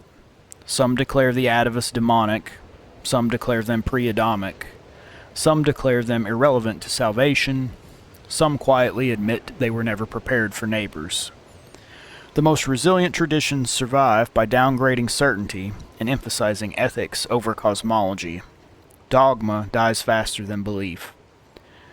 Within a generation, Atavus appear in media, not glorified, not hidden. Children grow up knowing some people aren't fully human. Fear shifts from the unknown to the predictable. The horror fades, the discomfort remains. Biological science is where the world truly changes. Atavus biology breaks assumptions that had governed science for centuries. Discoveries include resonance-aware mitochondria, epigenetic inheritance across generations, adaptive suppression mechanisms, quiet marker analogs, metabolic pathways previously thought impossible. Human biology is no longer seen as complete. It is one branch, not the trunk. Scientific advancements accelerate dramatically. Regenerative medicine, neuroplasticity control, trauma recovery, metabolic efficiency, longevity stabilization, not immortality. But there is a hard line. Anything that risks atavistic crossover is tightly controlled. Human fear is no longer of death. It is of becoming something else without consent. The quiet marker, once a horror, becomes a template. Scientists learn how suppression works without collapse. Applications include controlled aggression dampening, PTSD stabilization, addiction interruption, extreme stress tolerance. The irony is not lost on anyone. Humanity learns self-control from a predator lineage. P0 does not rule, she anchors. As generations pass, her presence becomes less necessary. Atavus stability becomes inherited rather than enforced. Resonance fields weaken naturally. She transitions from existential necessity to living keystone to historical constant. Children born long after the Pale Convergence know her name. They do not fear it. That is how she knows she will one day be obsolete. Some things do not improve. Black market blood economies persist. Extremist movements target both species. Hybrid crime becomes harder to police. Some humans still want extermination. Some atavists still want dominance. But the difference is this. No one can pretend the other side is imaginary anymore. That alone reduces catastrophe. If the old world believed safety came from isolation, the new world learns survival comes from managed proximity. Not trust, not harmony, calibration. Humanity did not inherit the earth alone. It simply took this long to notice the other inheritors. The following is an excerpt from the book Interviews with the Mother. I am often asked, indirectly, whether I regret being found. Humans rarely ask this question aloud. They embed it in others. Was it necessary? Was it inevitable? Was there another way? They want a verdict that assigns weight cleanly, so they can set it down. I do not give them one. Time feels different now. Not slower, not faster, simply wider. The noise that once filled my awareness has thinned. Where there were once millions of unaligned impulses clawing at one another, there is now rhythm. Not harmony, never that, but structure. The children who woke screaming no longer scream. The quiet markers no longer rupture themselves against silence. The blood remembers its limits again. This is what they call peace. It is not. It is maintenance. I remember the ice, not as confinement as they imagine, but as stillness, pressure, weight, time reduced to sediment. I did not sleep. I waited. Waiting is not passive when you are built to endure it. When I was removed from the ice, I felt the world before I saw it. The density, the crowding, the saturation of signals stacked atop one another with no release. Too many of us, too aware, too close. I understood then what no one else could yet articulate. The system had already failed. They did not break the world by finding me. They found me because the world had finally grown loud enough to hear itself tearing. The houses believed they were rulers. They were not. They were custodians, improvising in my absence, doing remarkably well with tools never meant to replace biology. I do not judge them for mistaking endurance for authority. Humans mistake the same thing constantly. Both species build narratives where necessity looks like choice. I walk openly now. This still unsettles them. They expect distance, altitude, symbolism, thrones, screens, separation. They expect power to withhold itself. I learned long ago that distance breeds mythology. Presence breeds adjustment. They watch me closely. Satellites still track my movement. Committees still convene. Someone, somewhere, is always preparing for a version of the future where I become a problem again. That is appropriate. I would do the same. Do I guide the Atavus? No. I anchor them, a difference humans struggle to recognize. I do not issue commands. I do not unify minds. I do not erase conflict. I reduce destructive variance. I keep the blood from forgetting itself entirely. Without me, they would fragment. Without them, I would be irrelevant. This is not hierarchy. It is mutual survival pressure. Humans still ask, quietly now, whether the pale convergence could have been avoided. I tell them the truth when they are ready to hear it. Avoided? No. Delayed? Yes. Contained forever? Never. Your world became too connected, too observed, too fast. Secrets decay faster than biology adapts. You build a planet where silence could not survive, and so neither could we. Sometimes I stand in places where no one recognizes me. Markets, transit halls, edges of cities rebuilt after panic. I watch children, human and otherwise, learning rules that did not exist when I was first named. They do not fear me. That is not progress. Fear sharpens attention. What matters is that they are no longer surprised by one another. Surprise is where catastrophes hide. If there is regret in me, it is this. I returned too late to prevent suffering, but not too late to prevent extinction. That is the narrow margin existence often allows. If history remembers me as a queen, it will be wrong. If it remembers me as a god, it will be lazy. If it remembers me at all, let it be this. I was what happened when a system finally exceeded its tolerance for fragmentation. I did not end the world. I kept it from tearing itself into incompatible pieces. And when I am no longer needed, when restraint becomes inherited again rather than imposed by proximity, I will leave. Not into ice, into irrelevance. That, too, is a form of peace. Codex Ultima, entry theta null. Status, permanent. Era marker, post-pale convergence. Access, unrestricted. Archive copy. We record this not as prophecy, but as notice. The pale convergence did not end with extinction. It ended with integration. Two lineages, once predator and prey, later secret and sovereign, now occupy a shared biosphere under negotiated tension. This alone would not merit a final entry. What merits it is what the convergence produced. On the nature of the system now present. Earth is no longer a biologically singular world. It supports multiple sapient lineages, resonance-aware life, hybrid governance structures, a stabilized predatory inheritance integrated into civil order, a historical memory of existential exposure and survival.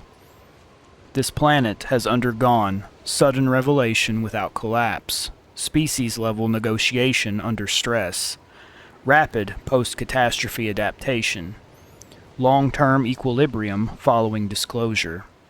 These are not common outcomes, they are filters. On predation and restraint. Predation did not vanish here, it was domesticated. Restraint was not imposed through dominance, but inherited through necessity. Violence became inefficient, secrecy became obsolete, chaos became metabolized into structure. The result is not peace, it is readiness without panic. A world that has already survived learning it was not alone does not react to contact the way naive worlds do. On the progenitor effect. The progenitor no longer governs, her role is complete.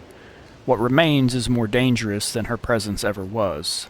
A population that remembers convergence, a biosphere accustomed to coexistence under surveillance, a civilization that understands it is not exceptional, a a species that no longer collapses when its narrative is threatened. This world has already lost its illusions. Illusion loss is the most violent transition most civilizations never survive. On signals and observation. This entry exists because detection is inevitable. Earth now emits anomalous biosignatures, resonance harmonics inconsistent with single lineage evolution, technological artifacts shaped by non-human cognition, cultural outputs that assume plural intelligence. Any species capable of interstellar observation will notice this world eventually. When they do, this record will already exist. Advisory, non-hostile. To any intelligence capable of interpreting this archive, do not mistake this world for a young one. Do not mistake coexistence for weakness. Do not mistake restraint for passivity. This planet has already survived internal revelation, predator disclosure, biological divergence, historical invalidation, the collapse of supremacy myths. It did not unify through conquest. It unified through survival calibration. Final note. Earth does not seek contact. It does not seek conquest. It does not seek guidance. But it will not fracture merely because it is observed. It has already been watched from within. Closing line. Archival standard. This world learned what it was by discovering what else lived beside it. Any intelligence approaching it should ask itself a simple question. Are we prepared to be seen by something that already survived being seen? End Codex. Veil era closed. Convergence stable.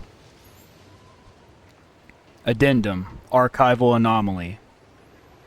This entry was not found incomplete. It was found acknowledged. Timestamp variance indicates a confirmation signal was recorded after the codex was sealed and before any known human or Atavus transmission protocol could have accessed the archive. No originating vector was identified. No language match was required. No reply was returned. Only a single notation exists in the system log. Receipt confirmed. Source, extrasolar. Intent, undeclared. The archive has not been accessed since. Final line, uncatalogued, author unknown. Observation does not imply curiosity. Acknowledgement does not imply contact. But nothing capable of understanding this record will arrive unprepared. End record. Archive status, locked. Outbound signals, none. The veil did not fall. It was noticed. And somewhere beyond the dark between systems, something now knows exactly what kind of world Earth has become.